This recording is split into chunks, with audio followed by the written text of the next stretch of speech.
I came home to find my life's work locked away. My daughter-in-law stood there pregnant and smug, telling me my workshop was now her nursery. She thought because I was 70 years old that I was weak.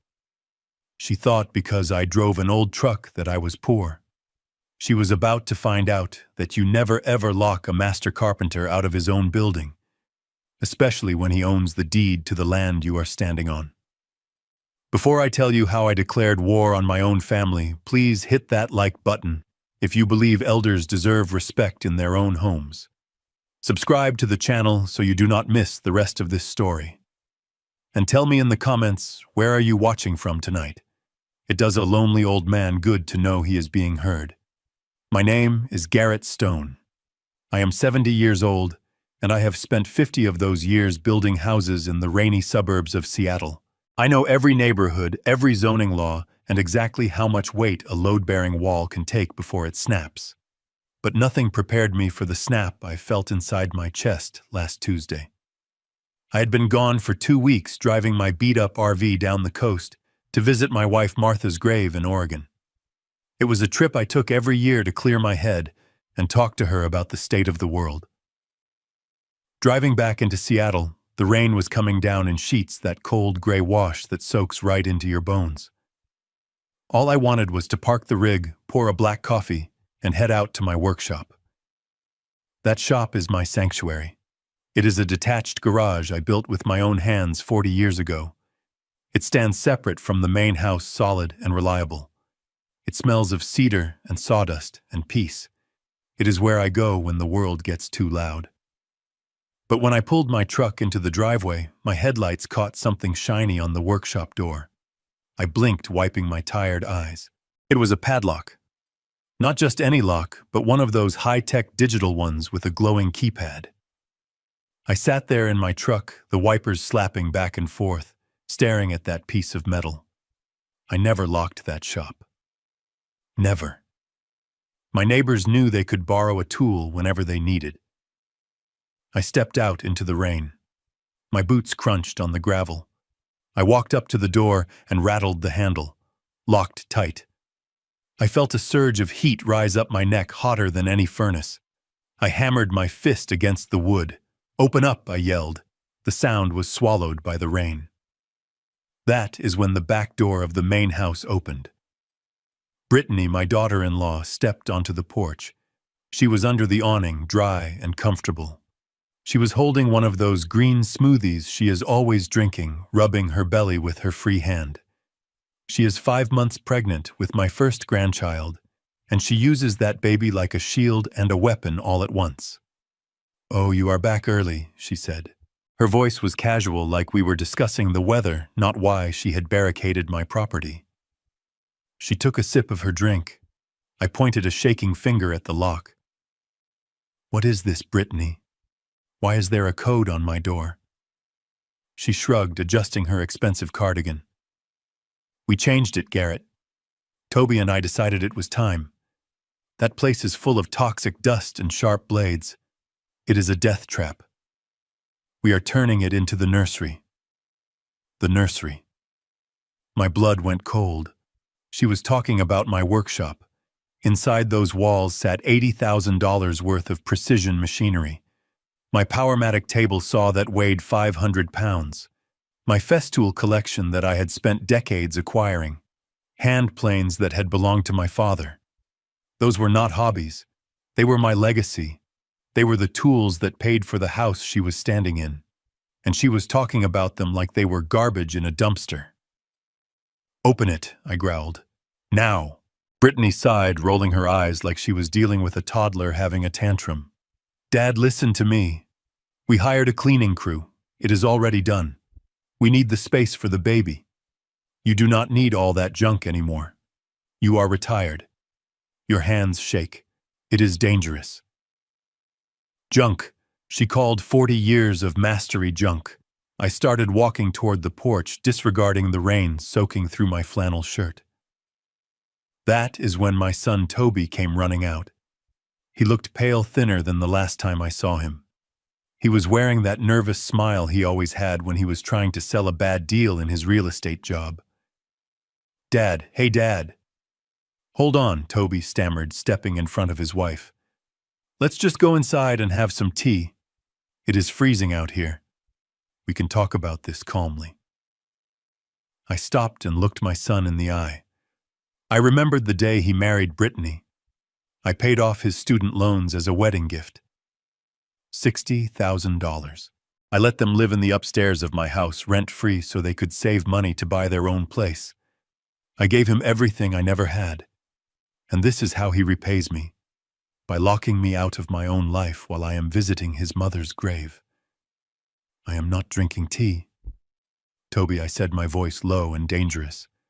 "I am going into my workshop. Give me the code." Toby looked at Brittany, his eyes pleading for permission. She just shook her head, crossing her arms over her chest. "No, Toby. We discussed this. He is not going in there. It is for the safety of the family. He needs to let go of the past." I looked at them. Really looked at them. I saw the contempt in Brittany's eyes. She did not see a man who built this estate. She saw a dusty old relic that was taking up space, and I saw the weakness in Toby's spine. He wouldn't stand up for me. He wouldn't even stand up for himself. They thought because I was 70, I was finished. They thought they could just take what was mine because I was too old to fight back. They were wrong. I did not say another word. I turned my back on them and walked to the back of my RV. The rain was coming down harder now, mixing with the rage in my veins. I opened the exterior storage compartment and pulled out my heavy-duty bolt cutters. The steel felt cold and heavy in my hands. Good solid steel, the kind that doesn't lie to you. I walked back to the workshop door. The rain was dripping off the brim of my hat. I clamped the jaws of the cutter around the shank of their fancy digital lock. "Dad, wait! What are you doing?" Toby yelled, panic finally rising in his voice. He started running down the stairs. I looked over my shoulder. The muscles in my forearms tightened as I squeezed the handles. "1," I said. "You open this door." 2, I cut it open. "And if I have to cut it, I am not stopping at the lock. I will take this door off its hinges if I have to." Brittany screamed from the porch. "You are insane. That lock cost $200. I squeezed the handles. There was a loud pop that sounded like a gunshot. The lock snapped and fell onto the wet concrete. I kicked the door open and stepped into the darkness, flipping the light switch. What I saw inside made my knees buckle. And that is when the real war began. I stepped across the threshold and felt the blood drain from my face. The light from the single overhead bulb that I had flipped on flickered for a second before humming to life, illuminating a scene that made me physically ill. My workshop, the sanctuary I had built beam by beam 4 decades ago, was gone. I do not mean it was messy. I do not mean it was rearranged. I mean it was gutted. It was a hollow shell. The 800 square feet of space that had once been packed with the finest woodworking machinery money could buy was now nothing but cold gray concrete and empty drywall.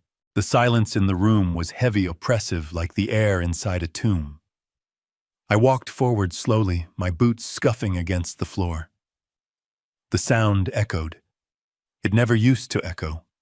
It used to be absorbed by stacks of lumber, by bags of sawdust, by the solid mass of iron and steel that anchored my life.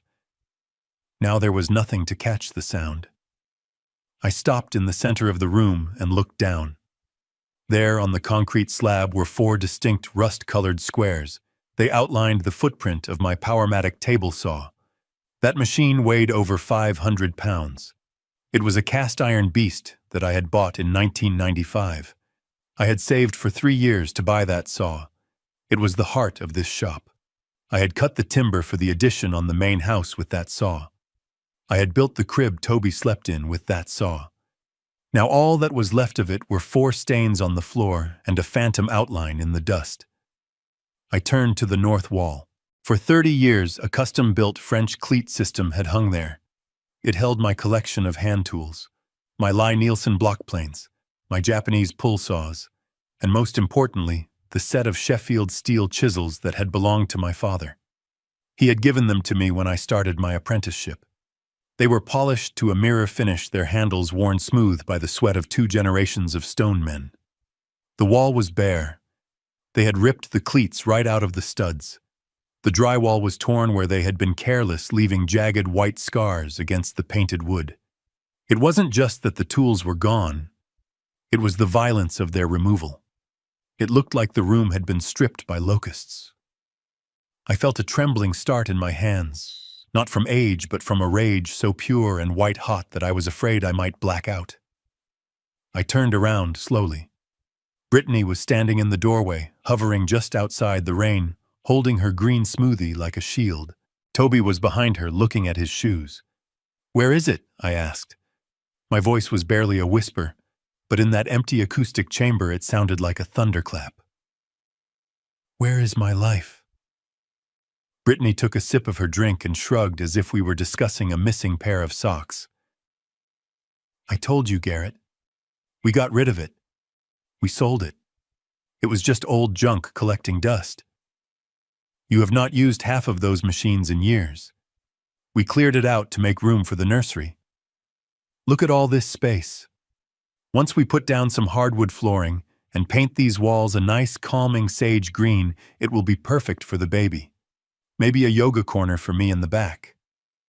I stared at her. She honestly believed what she was saying. She looked at a cabinet saw that could slice through 3-inch oak like it was butter and saw a piece of scrap metal. She looked at hand tools that were worth more than her car and saw old junk. "You sold it," I repeated, taking a step toward them. "You sold my shop." "Yes," she said, sounding annoyed that she had to explain this again. "And honestly, you should be thanking us. It was a hassle. We had to hire a guy with a truck to haul it all away. But we managed to get $5,000 for the whole lot. That is going to cover the painting and the new crib. We are putting the money right back into the house, so really it is a win-win." $5,000. The number hung in the damp air. I felt like someone had punched me in the gut. $5,000. The festool sanders alone cost $4,000. The table saw was worth $5,000. The jointer, the planer, the bandsaw, the dust collection system, the hand tools, my father's chisels. I did the math in my head instantly the way a contractor does when he is estimating a job. There was easily $80,000 worth of equipment in this room. $80,000 of assets that I had curated, maintained, and oiled for 40 years. And she had traded it all for $5,000 and a coat of sage green paint. It was not just theft. It was an insult. It was a declaration that my life, my work, my passion was worth pennies on the dollar to them. They had liquidated my legacy for the price of a used sedan. I looked at Toby. My son. The boy I had taught to hold a hammer before he could write his name. He knew. He had to know. He knew how much that equipment cost. He knew that you could not buy a vintage Stanley plane for $5 at a yard sale. "Toby," I said. I did not yell. I spoke his name like a judge passing a sentence. "You let her sell my shop for $5,000.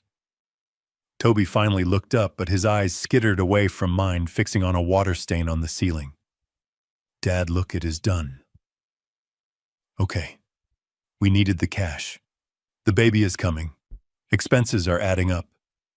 Brittany wanted the space, and we thought since you were gone it was a good time to transition. You are 70, Dad. You should be relaxing, not breathing in sawdust. Relaxing. Transition. Corporate words. Salesman words. He was trying to sell me on my own obsolescence. You are telling me," I said, my voice rising, "that you took $80,000 of industrial machinery and sold it for $5,000. You are telling me you are that stupid. Is that what you are telling me, son? That you are a fool?" Brittany bristled. "Hey, do not talk to him like that. We got a good deal. The guy said most of that stuff was outdated anyway. No safety stops. Old motors. He did us a favor taking it off our hands." The guy. I looked back at the empty floor. I looked at the scratches near the door where they had dragged the heavy cast iron bases across the concrete. A professional rigger would not have dragged them. A professional would have used a pallet jack. Whoever took my tools did not care about them. They just wanted them gone fast. And then I looked at Toby again. He was sweating. It was 50 degrees and raining, and there was a line of sweat running down his temple. He was wringing his hands, a nervous tic he had had since he was a teenager, lying about his report card. $5,000 did not make sense. Even a fence selling stolen goods would have given them 10 or 15. 5,000 was desperate. 5,000 was the kind of money you take when you need cash today, this hour, this minute. And Toby knew the value. He knew. If he had actually sold them even on Craigslist, he could have gotten 50,000 in a week. Something was wrong. The air in the empty shop shifted. It was no longer just about disrespect. It was about desperation. "Who did you sell it to?" I asked. Toby flinched. Just a guy. A liquidator." "What was his name?" I asked, taking another step forward.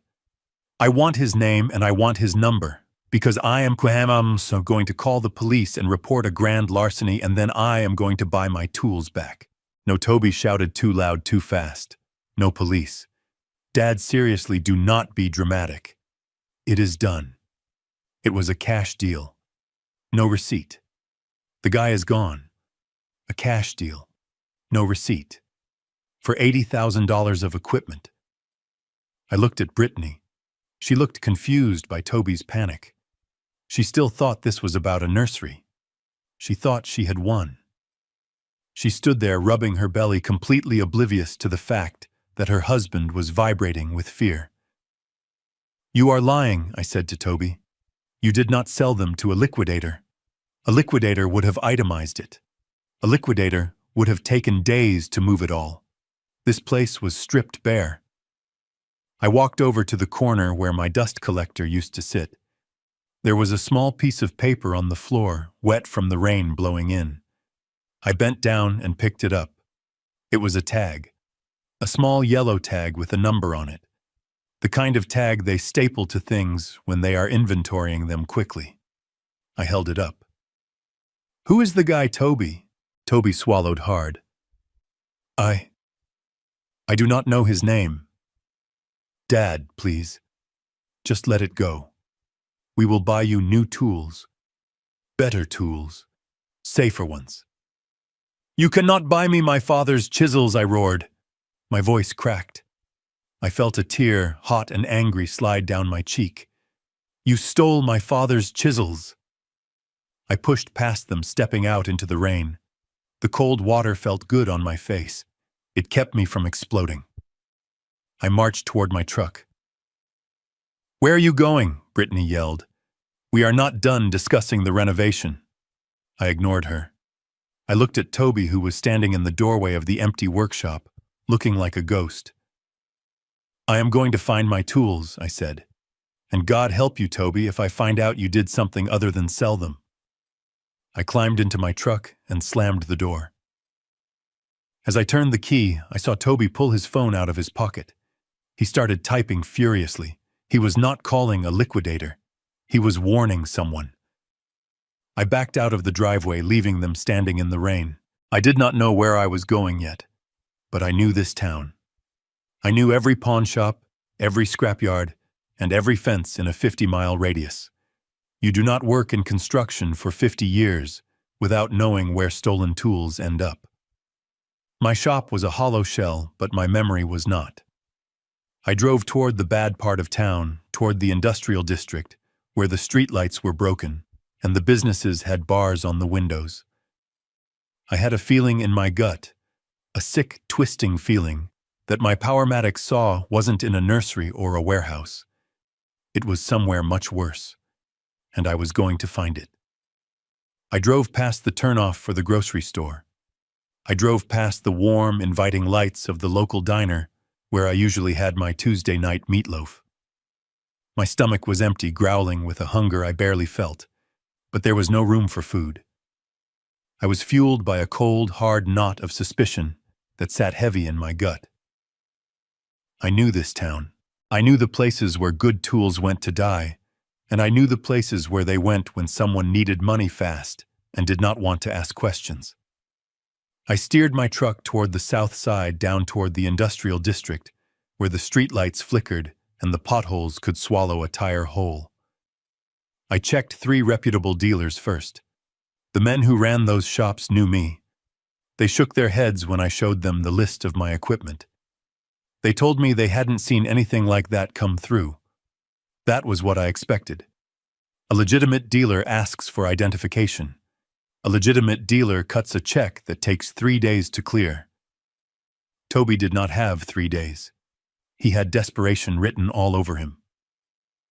I pulled up to a place called Big Al's Pawn. It was a concrete block building with bars on the windows and a neon sign that buzzed like an angry hornet. It was the kind of place where you went when you had run out of options. I had done work on Al's roof 10 years ago. He was a crook, but he was an honest crook.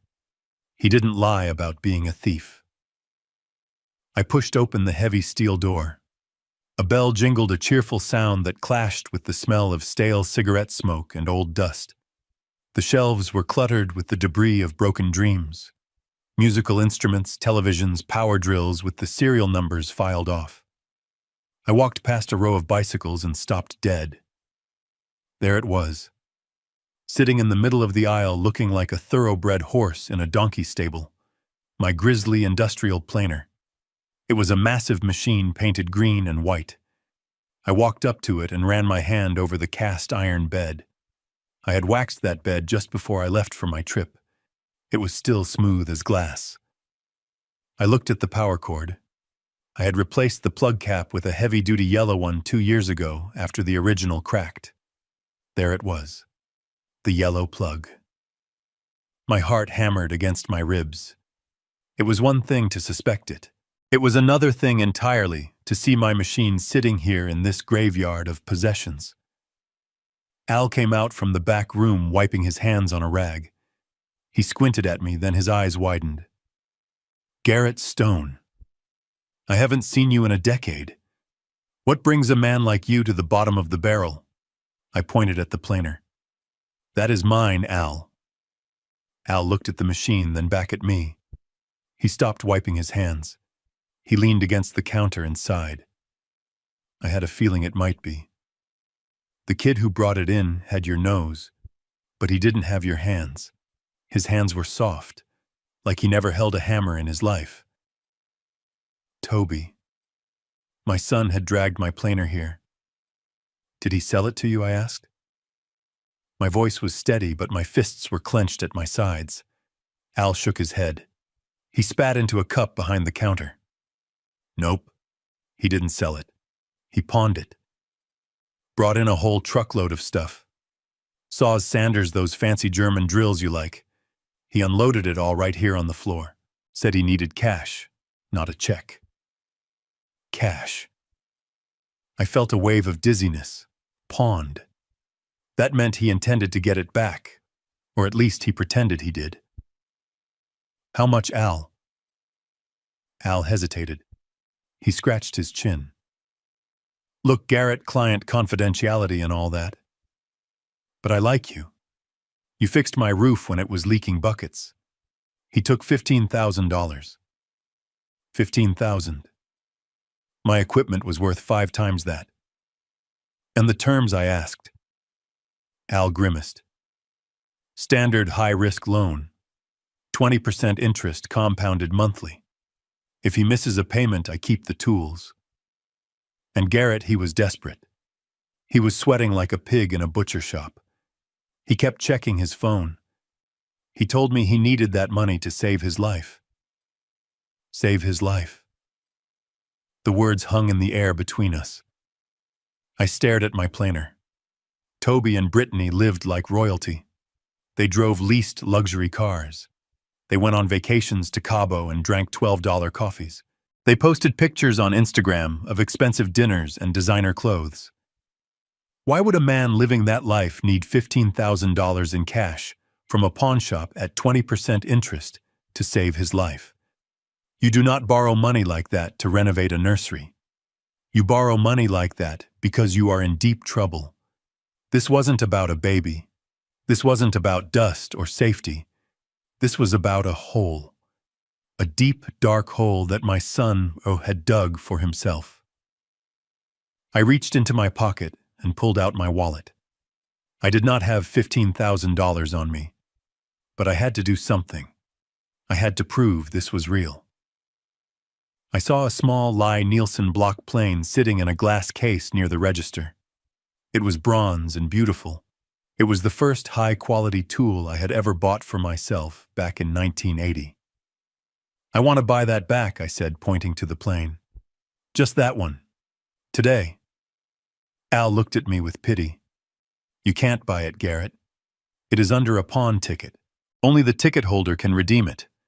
Unless you want to pay the full retail price plus the interest right now as a third-party purchase. I pulled out my credit card.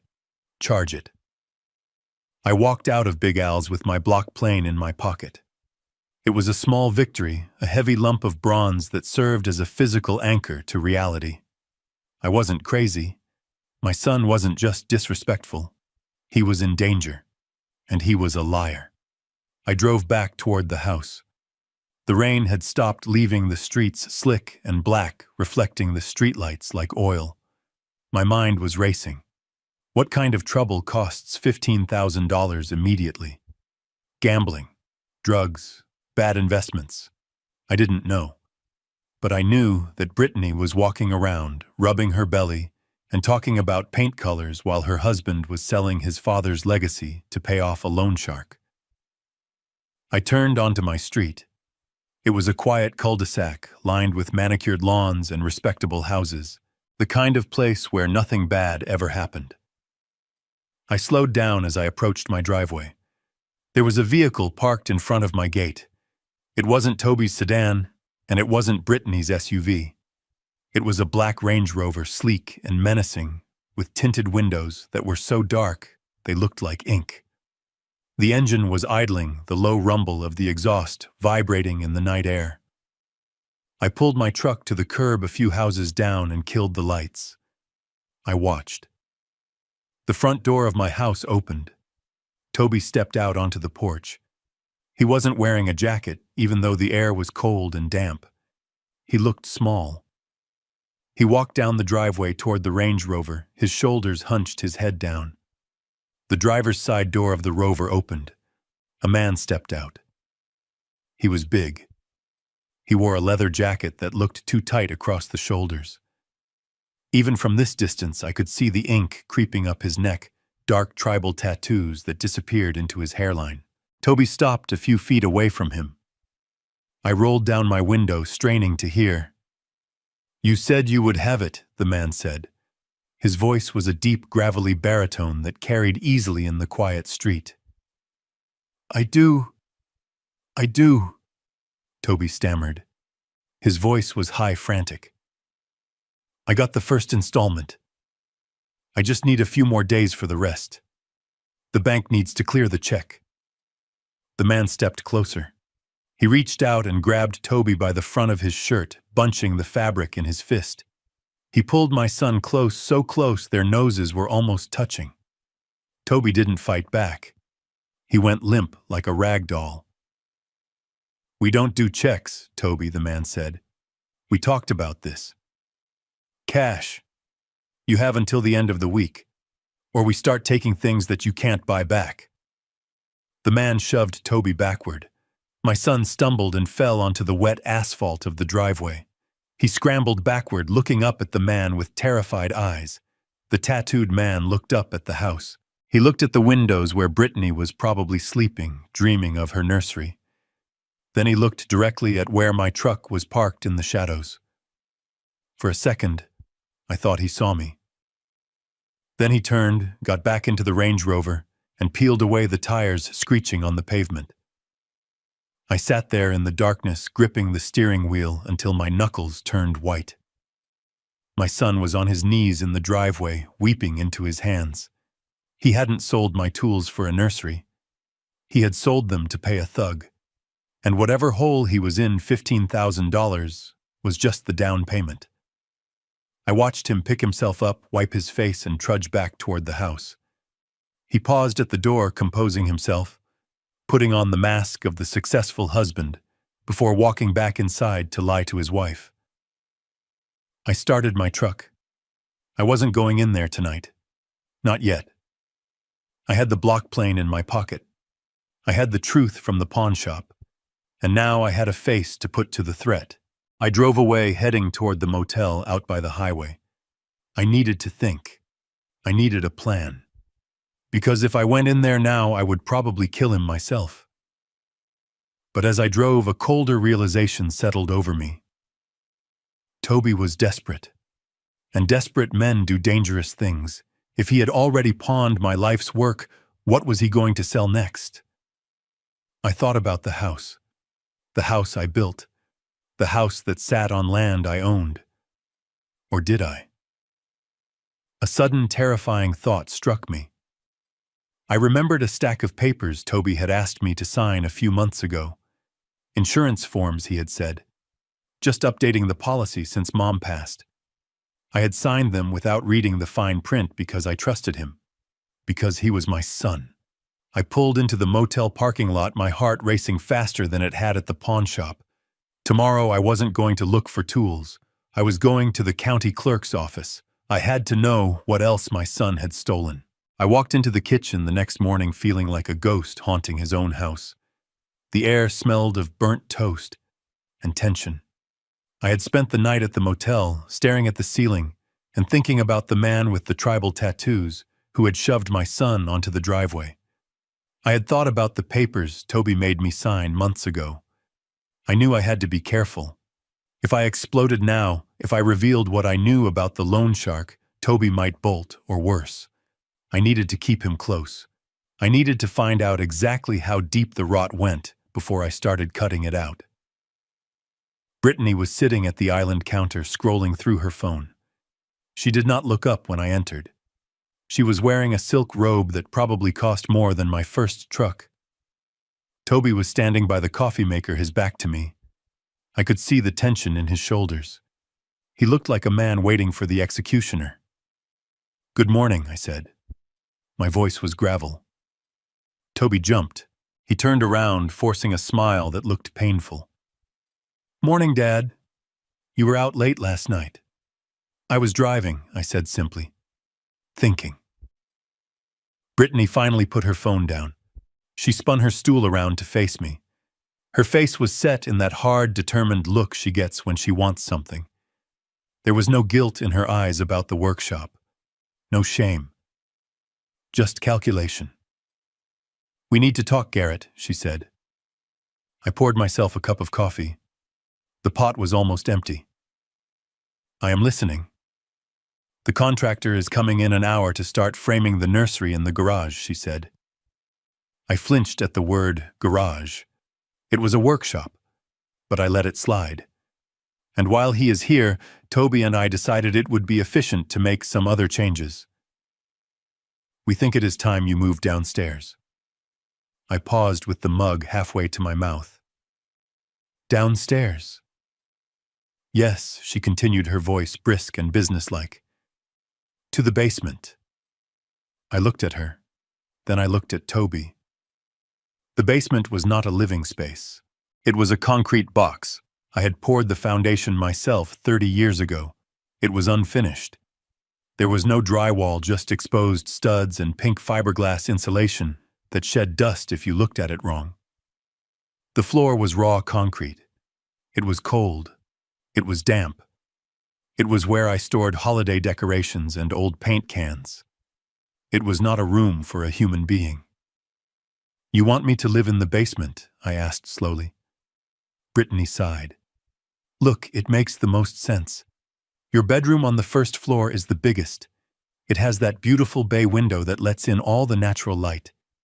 It is perfect for the baby. We need that light for the nursery photos. Plus, it is right next to our room, so it is easier for feeding." I lowered my mug. My room. The room I had shared with Martha for 40 years. The room where I had held her hand while she took her last breath. Brittany wanted it for photos. "That is my room, Brittany," I said. "It has been my room since 1980. "Well, things change," she snapped. "And honestly, Garrett, there is another issue. You are noisy." "Noisy," I repeated. "Yes. You cough at night. You get up to use the bathroom. The floorboards creak. When the baby comes, we cannot have you waking him up every 2 hours because you have an old man's bladder. The basement is quiet. It is secluded. You will have your privacy, and we will have ours. It is better for everyone." I looked at Toby. He was studying the floor tiles intently. "Toby," I said, "you cannot be serious. You want your father to sleep on concrete next to the furnace." Toby finally looked up. He looked miserable. He looked terrified. "Just for a while, Dad. Just until we get settled. Look, I will buy some rugs. And I was thinking if you move down there, I will buy you a brand new television. A big one. 50 inches. You can watch your westerns and your sports as loud as you want, without Brittany complaining. It will be like a man cave." A man cave. He was trying to sell me a dungeon by promising me a toy. He was bribing me with a television to give up my dignity. He was treating me like a child who needed to be distracted with a shiny object while the adults talked. I looked around the kitchen I had built. I looked at the crown molding I had installed. I looked at the cabinets I had hung. Every inch of this house had my sweat in it. And now they were banishing me to the dark underside of it. They were treating me like a piece of broken furniture that was too embarrassing to keep in the living room, but too heavy to throw out. My first instinct was to fight, to tell them that my name was on the deed and I could throw them out into the street. But then I remembered the black Range Rover. I remembered the thug grabbing Toby's shirt. I remembered the papers I had signed without reading. If I fought them now, if I kicked them out, I would never find those papers. I would never know what Toby had done with the title to my house. I needed access. I needed to be inside the perimeter. If I left or if I forced them out, Toby might panic and disappear, leaving me with a mess I couldn't fix. But if I was in the basement, if I was the invisible old man in the cellar, they would stop watching me. They would get careless. I looked at Brittany. She was tapping her fingernails on the granite countertop, impatient. She expected a fight. She was ready for it. I looked at Toby. He was chewing his lip, waiting for me to yell. I took a sip of my cold coffee. I let my shoulders slump. I let my face go slack, mimicking the tired, defeated old man they wanted me to be. "Okay," I said softly. The silence in the kitchen was deafening. Brittany stopped tapping. Toby's mouth fell open. What Brittany asked, suspicious. I said, "Okay," I repeated. "You are right. I do cough. I do not want to wake the baby. And a new TV sounds nice, Toby. My eyes are not what they used to be. A big screen would help." Brittany blinked. She looked like she had swung a bat and hit nothing but air. She recovered quickly, a smug smile spreading across her face. "Well, good. I am glad you are finally being reasonable, Garrett. It is about time you prioritized this family." "I will start moving my things today," I said, "before the contractor gets here." "That would be best," she said, standing up. "I want to start painting your room by the weekend. Sage green, I think, to match the yoga space." She breezed out of the room, victory in every step. Toby lingered for a moment. He looked at me with a mixture of relief and guilt that made him look sick. "Thanks, Dad," he mumbled. "It really is for the best. I promise I will get that TV set up tonight. I will run a cable line down there and everything." "Sure, son," I said. "Just help me carry the bed frame." We spent the next 2 hours moving my life underground. It was humiliating. Carrying my clothes, my books, my few personal treasures down those creaky wooden stairs into the gloom. The basement smelled of mildew and cold earth. The single window was a narrow slit high up on the wall, crusted with dirt, letting in a thin gray light that barely reached the floor. We set up my bed in the corner near the water heater. The pilot light hissed like a snake. Toby brought down an old rug from the hallway, tossing it over the concrete. It did nothing to stop the chill radiating up through the soles of my shoes. "There," Toby said, dusting his hands off. "Cozy." He did not look me in the eye. He turned and practically ran back up the stairs, eager to get away from the evidence of his own cruelty. I stood there in the silence. I was 70 years old, a master builder, a father, a husband, and I was living in a cellar. But I did not sit down to cry. I waited. I waited until I heard Brittany's car leave the driveway. I waited until I heard Toby go into the living room to watch football. Then I moved. I unpacked one box, not clothes, not books. It was a box of tools I had kept in my bedroom closet, the ones I kept close for household repairs. Screwdrivers, pliers, a small pry bar.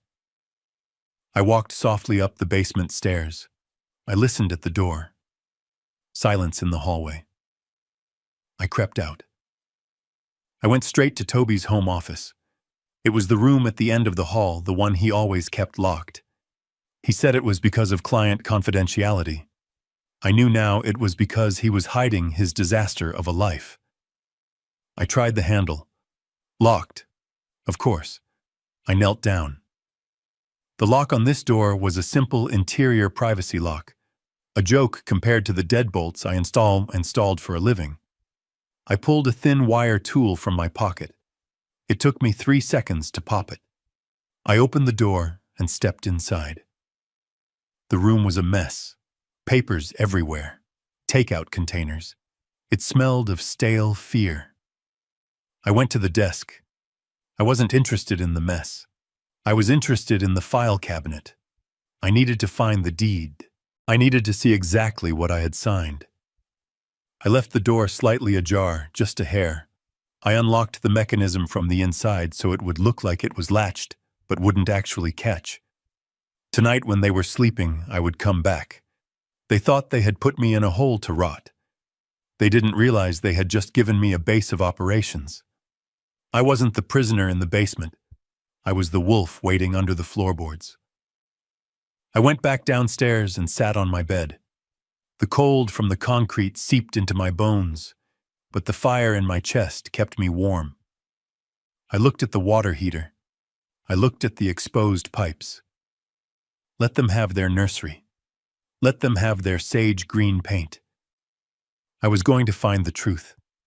And when I did, no one in this house would be sleeping soundly ever again. I sat in the darkness of the basement, listening to the furnace tick as it cooled down. The glow of the pilot light was the only company I had. My hand was still clenched around the small USB drive in my pocket, the plastic warm from my body heat. It contained the proof of my son's betrayal, a digital record of how he planned to sell the roof over my head to cover his gambling losses. $300,000 gone, $50,000 owed to violent men, and now an application to drain $800,000 of equity from my home using a forged signature. I felt a cold fury settle in my gut, replacing the shock. He wasn't just a failure. He was a predator. And he was hunting me. I didn't sleep that night. I lay on the lumpy mattress formulating a plan. I couldn't just confront him, not yet. If I walked upstairs and waved that USB drive in his face, he would panic. He might do something desperate, or worse, Brittany might find out too soon and spin a web of lies to protect herself. I needed to let him hang himself. I needed him to commit the act so I could catch him with his hand in the jar. Morning came with the sound of heavy footsteps overhead. The contractor. I heard the muffled sounds of hammers and saws coming from the workshop, my workshop. They were tearing out the shelves I had built. They were erasing 40 years of my history to make room for a yoga mat. I put on my work boots and trudged up the stairs. I needed to play my part. I needed to be the confused, defeated old man they wanted to see. When I entered the kitchen, the scene was almost domestic. Brittany was flipping through a catalog of baby furniture, circling items with a gold pen. Toby was pacing by the window, his phone pressed to his ear. "Yeah, I understand the timeline," he was saying, his voice tight. "The appraisal is today, okay? Yes, the owner will be available." He hung up when he saw me shoving the phone into his pocket like it was a weapon. "Morning, Dad," he said, his voice too loud, too cheerful. "How was the basement sleep?" "Okay." I shuffled to the coffee pot, letting my hand tremble just a little as I reached for a mug. "It's cold down there, son," I mumbled. "Damp. My arthritis is flaring up." Brittany didn't look up from her catalog. "We'll get you a space heater, Garrett. Stop complaining. Think of it as an adventure. Like camping." Camping. In my own cellar. Toby cleared his throat. "Hey, Dad. Speaking of the house, I've got a buddy coming over later. An appraiser. Just for insurance purposes, you know. Since we're doing the renovations on the garage, we need to update the policy value. He just needs to walk around, take a few pictures. You don't need to worry about it." Insurance. That was the lie. He needed an appraisal for the loan. He needed to prove the house was worth enough to steal 800 grand from it. "Okay," I said, staring into my black coffee. "Whatever you say, Toby. You handle the paperwork. I'm tired." Toby exchanged a look with Brittany. I saw the relief wash over him. He thought I was fading. He thought I was giving up. "Great," he said. "Why don't you go for a walk later? Around 2, get some fresh air. You don't want to be here when the guy comes. It might be boring." He wanted me gone so the appraiser wouldn't ask the actual owner any questions. He probably planned to tell the guy I was a tenant, or maybe that I was already senile and he had power of attorney. "I'll go to the park," I said. "Feed the ducks." "Perfect," Toby said. He patted my shoulder. His hand felt heavy like a betrayal. I finished my coffee and went back downstairs. But I didn't go to the park. I went out the basement door that led to the backyard garden. I waited until Toby left in his car, probably to meet the loan shark or his lawyer, and Brittany went upstairs to nap. Then I walked into town. I didn't go to feed ducks. I went to the bank. I found my old friend Stan, who had been the branch manager for 20 years. We had fished together back in the 90s. He looked older now, grayer, but his eyes were sharp. "Garrett," he boomed when I walked into his office. "I haven't seen you since Martha's funeral. How are you holding up?" I sat down in the leather chair opposite his desk. "I'm tired, Stan. But I need a favor. A big one." Stan leaned forward, his smile fading. "Name it. My son Toby. He's applying for a HELOC on my property. He's using an online lender, some outfit called Quick Cash or something similar." Stan nodded slowly. "I've heard of them. Predatory rates. Why is he applying?" "The house is in your name, Garrett. I checked the records last week when you deposited that pension check. He's forging my signature." "Stan," I said, my voice flat. "He's stealing the equity." Stan's face went pale. "Garrett, that's a felony." "I know. I have the proof on a thumb drive. But I need to know if the application has hit the system yet. I need to know if there's a lien pending." Stan typed furiously on his keyboard. He frowned, clicking through screens. "Here it is. A credit inquiry came through this morning. A title search request. Garrett, he's moving fast. Once that title search clears, they could fund the loan in 48 hours. I felt a cold sweat break out on my forehead. 48 hours. That was the timeline. "Can you stop it?" I asked. Stan shook his head. "Not directly. It's not our bank, but I can flag the title. I can put a fraud alert on your credit report. It won't stop the application, but it will force them to call you directly for verification." They'll have to speak to the owner. Do it, I said. But Stan, don't decline it yet. He looked at me confused. What, Garrett, you need to shut this down. Not yet, I said. I want him to think it's going through. I want him to think he's won. I need him to bring the final papers to the house. Because I'm going to throw him a party. I said, a grim smile touching my lips. A surprise party. And I want all the guests to see exactly what he is. Stan looked at me for a long moment. Then he nodded. You always were a stubborn son of a gun, Garrett. Okay. I'll flag it so it requires a verbal confirmation from you, but I'll tell the system the number on file is… Well, I can't change the number to yours without official paperwork. Toby probably put his own number on the application, I realized. Leave it, I said. Just delay it. Make them ask for more documents. Make them ask for a notarized affidavit of occupancy. Stan smiled. The red tape special. I can do that. That will buy you a week. A week. That was all I needed. I left the bank feeling lighter. I walked back home, stopping at a print shop on the way. I had the thumb drive in my pocket. I printed out the emails, the crypto losses, the forged signature scans. I made copies. High-resolution color copies. When I got back to the house, I saw the appraiser leaving. He was a young guy with a clipboard looking bored. Toby was shaking his hand vigorously at the front door, looking like he'd just run a marathon. I slipped into the backyard and entered the basement unseen. I hid the documents under my mattress. That evening, I sat on my bed in the cold basement. I could hear Toby and Brittany upstairs. They were laughing. The tension from the morning was gone. Toby must have thought the appraisal went well. He must have thought he was in the clear. I looked at the flyer I had fished out of the trash bin earlier that day. It was crumpled and stained with coffee grounds, but the text was legible. Sunny Meadows Care Home. Immediate vacancy. Memory care unit. Budget friendly. And in Brittany's handwriting right across the top, cheapest option. Takes Medicare. Can drop off Monday. Monday. That was 4 days away. They weren't just stealing my house. They were planning to dispose of me like the workshop trash. They were going to dump me in a state-run facility for the senile so they could enjoy their renovations and their stolen money in peace. I crumpled the flyer in my fist.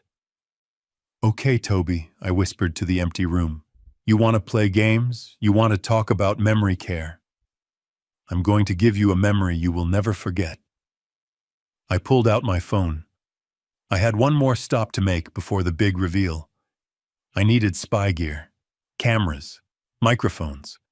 Because if they were going to plot my demise in my own living room, I wanted it in 4K resolution. Monday was coming. But so was I. The next morning, I told Brittany I was going to the hardware store to look for a specific type of hinge for the basement door. It was a lie, of course. I did not need a hinge. I needed the truth. I drove my truck 3 blocks, parked it behind the old cinema, and walked the rest of the way to the bank. I needed to see Stan again. The digital alert he had placed on the title was just a stopgap. I needed to see the actual paperwork. I needed to see the weapon my son was using to kill me. Stan was waiting for me in his office. He looked tired, like he had lost sleep over this too. He didn't say a word when I walked in. He just slid a manila envelope across his polished mahogany desk. His hands were clasped tight in front of him, white-knuckled. I sat down and opened the envelope. Inside was a photocopy of a document titled Quitclaim Deed. For those who do not know, a quitclaim deed is a terrifying piece of paper. It is not a mortgage application. It is not a loan. It is a document that says I hereby transfer all my rights and ownership of this property to this other person. It is a surrender. It is giving away the keys to the kingdom. I stared at the paper. The date was from 3 days ago. The grantor was Garrett Stone. The grantee was Toby Stone. And at the bottom of the page was my signature. I felt the air leave my lungs. It was my signature. The loops on the G, the sharp cross on the T. It looked exactly like the way I sign my checks, but I had never seen this document in my life. I pulled my reading glasses out of my pocket and leaned closer, studying the ink. It was too perfect. When a man signs his name, there are variations. A little tremor here, a lighter pressure there, especially at 70 years old. My hands have vibrated from years of using impact drivers and hammer drills. My signature has a rhythm, a shaky cadence. This signature on the deed was smooth. It was confident. It was static. It was a tracing. I remembered a birthday card I had given Toby last month. I had signed it with a heavy felt-tip pen. Love, Dad. Garrett Stone. He had taken that card. He had put it on a light box or against a window, and he had traced my name onto a document that stole my home. He didn't just steal my property. He stole my name. He used my love for him, a birthday card for God's sake, as the instrument of his theft. "This is it, isn't it?" Stan asked quietly. I nodded. I could not speak. The betrayal was a physical weight in my stomach, heavy as lead. Stan sighed. He filed this with the county recorder electronically. It is pending review. That is why the loan application went through so fast. As far as the lender is concerned, Toby owns the house free and clear. He is not borrowing against your equity, Garrett. He is borrowing against his own asset. Once this deed is recorded, you are just a squatter in your own home. A squatter. I built the foundation of that house. I framed the walls. I shingled the roof in the middle of July heat. And now on paper I was a trespasser. "Cancel it," I whispered. "I can't," Stan said. "I am a banker, not a judge. But I have flagged it as fraudulent with the recorder's office. They will require a notarized confirmation from you before they finalize the title transfer. That buys you time. But Garrett, you need a lawyer. This is criminal. This is prison time." I looked at the signature again. I remembered teaching Toby how to write his name. I remembered sitting at the kitchen table, his small hand in mine guiding the pencil. Big T, little O, loop the B. I had taught him to make his mark on the world, and he had used that skill to erase me. I stood up, taking the envelope. I did not want a lawyer. Not yet. A lawyer would send a letter. A lawyer would make phone calls. I wanted something more visceral. I wanted to look him in the eye when the trap snapped shut. "Thank you, Stan," I said. "Do not approve anything. Just keep stalling." I walked out of the bank into the gray Seattle drizzle. I felt numb. The anger was gone, replaced by a cold, hollow clarity. My son was not just desperate. He was gone. The boy I raised was dead. The man living in my house was a stranger who would carve me up for parts if it meant he could keep his lease on a Range Rover. I walked home slowly, taking the long way through the park. I needed to compose my face. I needed to put the mask back on. The confused old man, the senile father. When I turned onto my street, I saw the garbage truck rumbling away from the curb. It was collection day. The bins were empty, tossed haphazardly on the grass strip. I walked up the driveway to drag them back to the side of the house. That is when I saw it. A single piece of glossy paper had fallen out of the recycling bin before the truck could grab it. It was stuck to the wet asphalt, fluttering in the wind. A bright, cheerful yellow flyer. I bent down to pick it up. My knees popped. I wiped the mud off the surface. Sunny Meadows Care Facility, the headline read, in bold, cheerful font. Dignified living for seniors with memory issues. I stared at the picture of the smiling old woman in a wheelchair. Sunny Meadows. I knew that place. It was 2 towns over. It was a warehouse for the dying. It was where you sent people when you had no money and no conscience. It smelled of urine and boiled cabbage. It was a place where people went to be forgotten. But it was the handwriting in the margin that made my vision blur. It was Brittany's handwriting.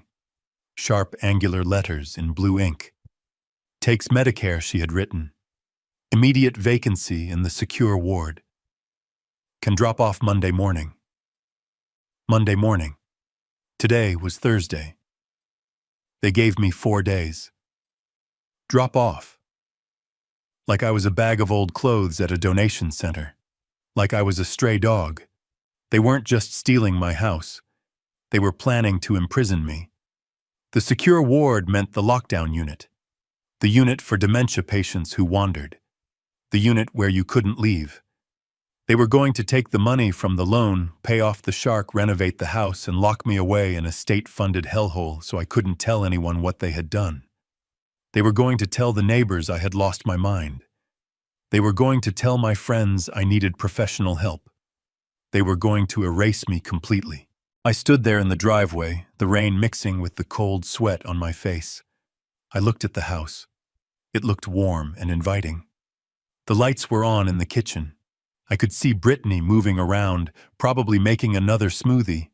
I could see Toby sitting at the table, probably looking at his phone, waiting for the loan to fund.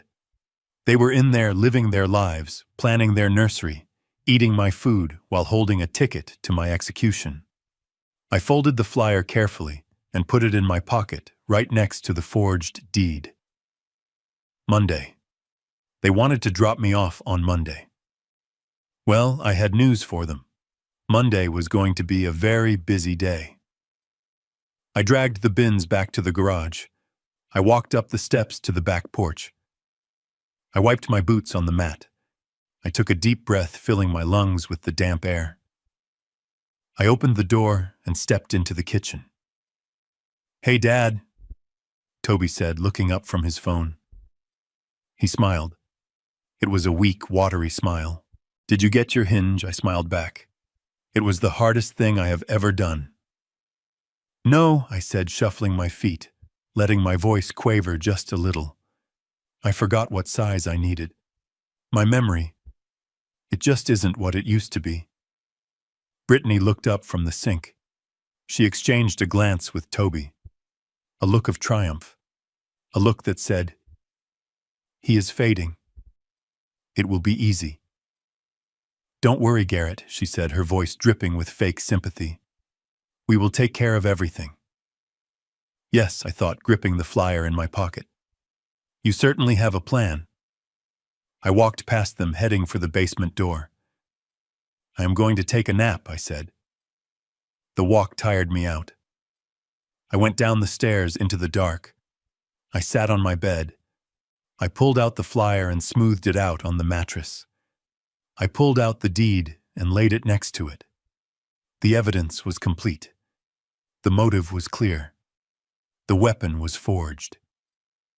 I reached into my bag and pulled out the small black box I had bought from the spy shop downtown, a hidden camera disguised as a smoke detector, and a digital voice recorder small enough to tape under a table. If they thought I was losing my mind, I was going to give them a show. I was going to give them the best performance of my life. And while they were busy applauding their own cleverness, I was going to bury them. Monday was coming, and I was going to be ready. I spent the next hour in front of the cracked mirror in the basement bathroom practicing my performance. It is a strange thing for a man to practice his own decline. I let my jaw go slack. I stared at a point just past my own reflection, letting my eyes glaze over until they looked watery and vacant. I unbuttoned my flannel shirt and rebuttoned it, intentionally missing a loop so the hem hung unevenly. I messed up my hair, pulling a few tufts up so I looked like I had just rolled out of bed and forgotten where I was. It was humiliating. It felt like I was mocking every old friend I had ever visited in a nursing home, every man I had seen lose his battle with time. But I had to do it. If I wanted to catch a pair of wolves, I had to look like a wounded sheep. I had to make them believe the lie so completely that they would stop whispering and start shouting their plans. I went upstairs around 6 o'clock. The smell of roasted chicken filled the hallway. It was a smell that used to mean family comfort and Sunday dinners. Now it just smelled like theft. They were eating my food in my kitchen, while planning to throw me into a hole. I shuffled into the room dragging my feet. I made sure my boots scuffed loudly on the hardwood. Toby was at the table opening a bottle of wine. Brittany was setting out plates. They stopped when they saw me. I saw Brittany's eyes flick to my misbuttoned shirt, then to my messy hair. A small, cruel smile touched her lips. Hungry dad. Toby asked, his voice loud and slow like he was talking to someone who was hard of hearing. I blinked at him, taking a beat too long to answer. Yes. Is it lunchtime? Brittany let out a short, sharp laugh. It is dinner time, Garrett. It is dark outside. Look. She pointed to the window. I stared at it, squinting. Oh. Right. Dark. The days. They go so fast now. Sit down, Toby said, pulling out a chair. He did not offer me wine. He poured me a glass of tap water. I sat down heavily. My hands were resting on the table and I made them tremble. It wasn't hard. The rage inside me was vibrating so fast it felt like a tremor anyway. Brittany placed a bowl of soup in front of me. Tomato bisque. It was from a can. I could tell by the color. They were eating roast chicken with rosemary potatoes. I got canned soup. I picked up my spoon. I held it with a loose grip, letting it clatter against the ceramic bowl. I lifted a spoonful, bringing it halfway to my mouth, and then I let my hand jerk. The red soup splashed all over the table. It soaked into the placemat. It dripped onto my lap.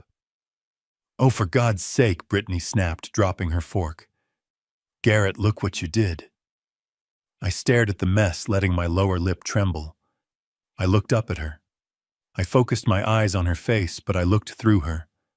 I summoned the memory of my wife, the woman who would have cleaned this up with a gentle word and a warm cloth. I am sorry, Martha, I whispered. My voice broke. I am so sorry, honey. I did not mean to ruin the tablecloth. The room went dead silent.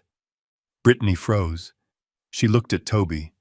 Her eyes were wide, not with sympathy, but with excitement. It was the look of a gambler who just saw the dealer bust. He called me Martha, she whispered to Toby.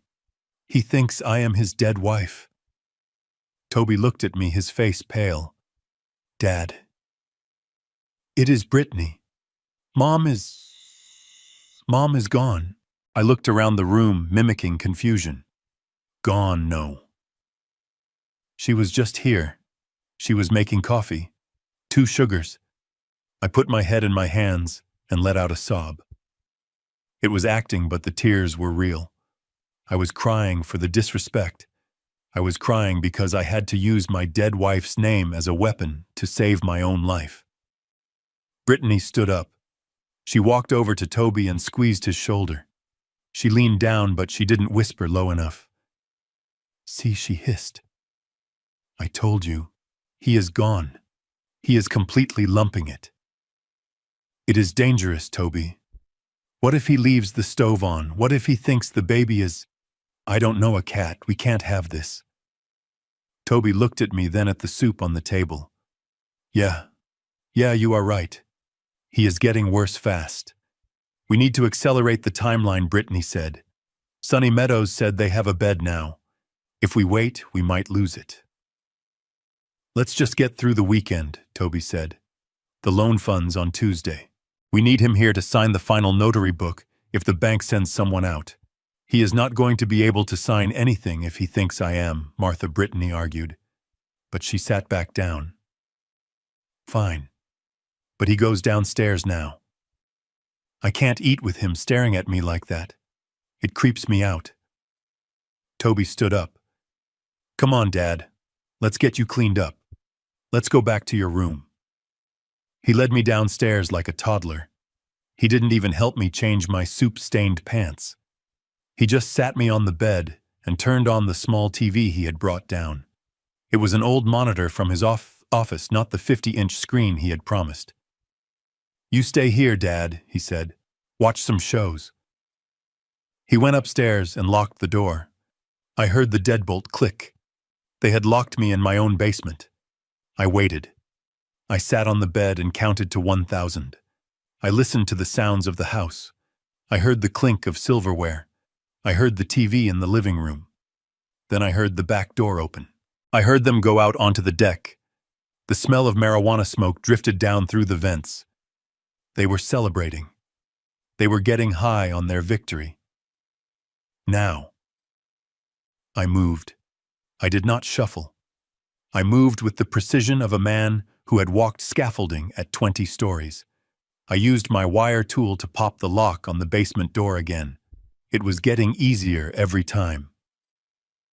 I slipped into the hallway. I had the bag from the spy shop in my pocket. I had 3 devices. Small black squares, no bigger than a matchbook. They were motion-activated cameras with microphones battery-operated, transmitting directly to the cloud. I went to the living room first. I slid one camera behind the books on the built-in shelves, angling it toward the sofa, where they sat every night. It blended perfectly with the shadows. Then I went to the kitchen. I placed the second one on top of the refrigerator, pushed back against the wall. It had a perfect view of the table and the back door. The third one was for the workshop. I slipped out the side door, moving through the shadows of the yard. The rain had started again, a light drizzle that covered my footsteps. The workshop door, my old shop, now their project, was unlocked. They were so arrogant they didn't even secure it anymore. I stepped inside. It smelled of fresh paint and stupidity. The walls were already half-painted, a nauseating shade of green. My workbench was gone, replaced by stacks of laminate flooring. I climbed up the ladder to the small loft storage area I had built years ago. It looked down over the whole floor. I nestled the third camera into a pile of old insulation I had left up there. It had a bird's-eye view of the entire space. I was back in the basement in 10 minutes. I locked the door from the inside to make it look like it had never been opened. I changed my shirt. I lay down on the bed and pulled out my phone. I opened the app linked to the cameras. The feeds popped up, grainy but clear. I saw the living room, empty. I saw the kitchen, empty. I saw the workshop, dark. Then the kitchen feed flickered. Brittany and Toby walked in. They were laughing. Toby was holding a bottle of champagne. "To the future," Toby said, popping the cork. "To the Stone estate." They clinked glasses. Brittany hopped up onto the counter. She looked at Toby, her eyes gleaming with malice. "So here is the plan," she said. The camera picked up her voice perfectly. Every syllable was crisp. "Tell me," Toby said, taking a long drink. "Monday is the baby shower," she said. "We have all the influencers coming. We have the caterer. It has to be perfect. We keep him in the basement all day. Tell the guests he is away on a cruise, or that he is sick and contagious. Whatever. Just keep him hidden." And then Toby asked, "Then when the last guest leaves, around 6 p.m., we call 911. 911. Toby asked, pausing with the glass at his lips. "Yes," Brittany said. "We tell them he became violent. We tell them he started smashing things. We tell them he threatened the baby. We say he is having a psychotic break. The ambulance comes. They sedate him. They take him to the ER for a psychiatric hold. From there, the social worker transfers him directly to the secure ward at Sunny Meadows." Toby hesitated. That is intense, Britt. A psychotic break. It is the only way to bypass the waiting list," she said coolly. "If he is a danger to himself or others, they have to take him immediately. And once he is in the system with a dementia diagnosis, nobody is going to listen to a word he says about forged deeds or stolen tools. He will just be another crazy old man rambling about conspiracies." Toby looked at his champagne. He swirled it around. Then he shrugged. "Okay," he said. "Monday night. Goodbye, Dad." I watched on the small screen of my phone as my son toasted to my destruction. My hand tightened around the device until the plastic creaked. Monday night. They were going to frame me. They were going to paint me as a monster to justify locking me in a cage. I turned off the phone. I lay back in the dark. Monday night was the deadline. But the baby shower started at noon. That gave me a window. A public window. A window with an audience. If they wanted a show, I thought, closing my eyes, I was going to give them the performance of a lifetime. And I wasn't going to be the only one on stage. I slipped out of the house the next morning, while Brittany was busy berating a delivery driver over the shade of napkins he had brought for the party. I told Toby I was going to the pharmacy to pick up ointment for a rash. It was humiliating to invent these ailments, but it kept them from asking questions. I drove my truck 3 towns over to a place called the Rusty Spoon.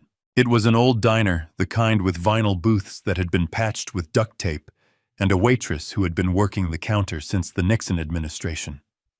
It was the last place on earth my daughter-in-law would ever set foot. I walked to the back booth. Mr. Higgins was already there. He was my attorney, but more than that, he was an old friend from the days when I was contracting commercial buildings. He was 75, wore a suit that was 10 years out of style, and had a mind like a steel trap. He was nursing a black coffee and reading the sports section. "Garrett," he said, nodding as I slid into the booth. "You look like hell." "I feel like hell, Arthur," I said. I ordered a coffee and got straight to the point. I pulled the envelope from my jacket. I laid out the photos of the workshop, the receipt from the pawn shop, the flyer for Sunny Meadows, and the copy of the forged quitclaim deed. Higgins put on his reading glasses. He went through the documents slowly. He did not gasp. He did not shake his head. He just got quieter and quieter. That is how I knew he was angry. Arthur Higgins only got quiet when he was preparing to destroy someone. "This deed," he said, tapping the paper with a manicured fingernail. "This is a clumsy forgery. The witness signatures look like they were written by the same hand as the notary seal." "It is a tracing," I said. He traced my signature from a birthday card. Higgins looked up at me over his glasses. "It is a felony, Garrett. Forgery, real estate fraud, elder abuse. If we take this to the district attorney, your son is looking at 5 to 10 years in state prison. Minimum." I stared at the coffee swirling in my cup. Prison. My son in a cage. It was a thought that made my stomach turn, but then I remembered the basement. I remembered the cold concrete and the plan to drug me and drag me to a state ward.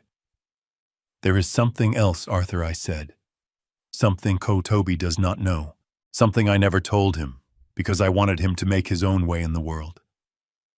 Higgins raised an eyebrow. "What is that?"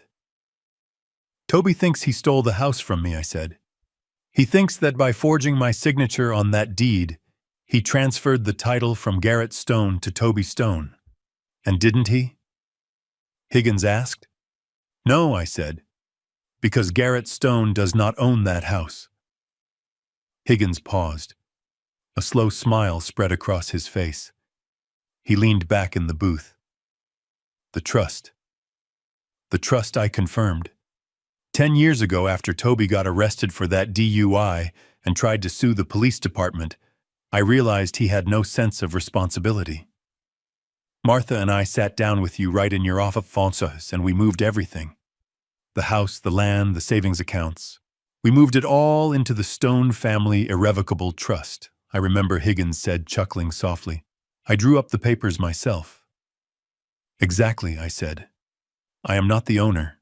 I am just the primary beneficiary during my lifetime. The legal owner of the property is the trust, and the trustee is you." Higgins laughed, a dry, rasping sound.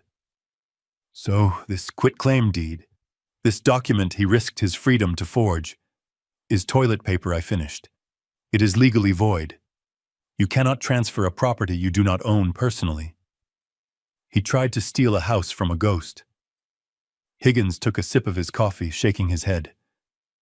"So the bank loan he is applying for, The one secured by the property. It will never fund, I said. The moment the title company does a deep dive, they will see the trust holds the deed.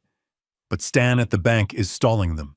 He is making Toby think it is just a paperwork delay. He thinks the money is coming next week. This is beautiful, Higgins said, in a tragic Shakespearean sort of way. So what is the play, Garrett? We can file an injunction today. We can have the police at your door in an hour. We can stop this right now. I shook my head. No. Not today. Why, Higgins asked. You are sleeping in a basement, Garrett.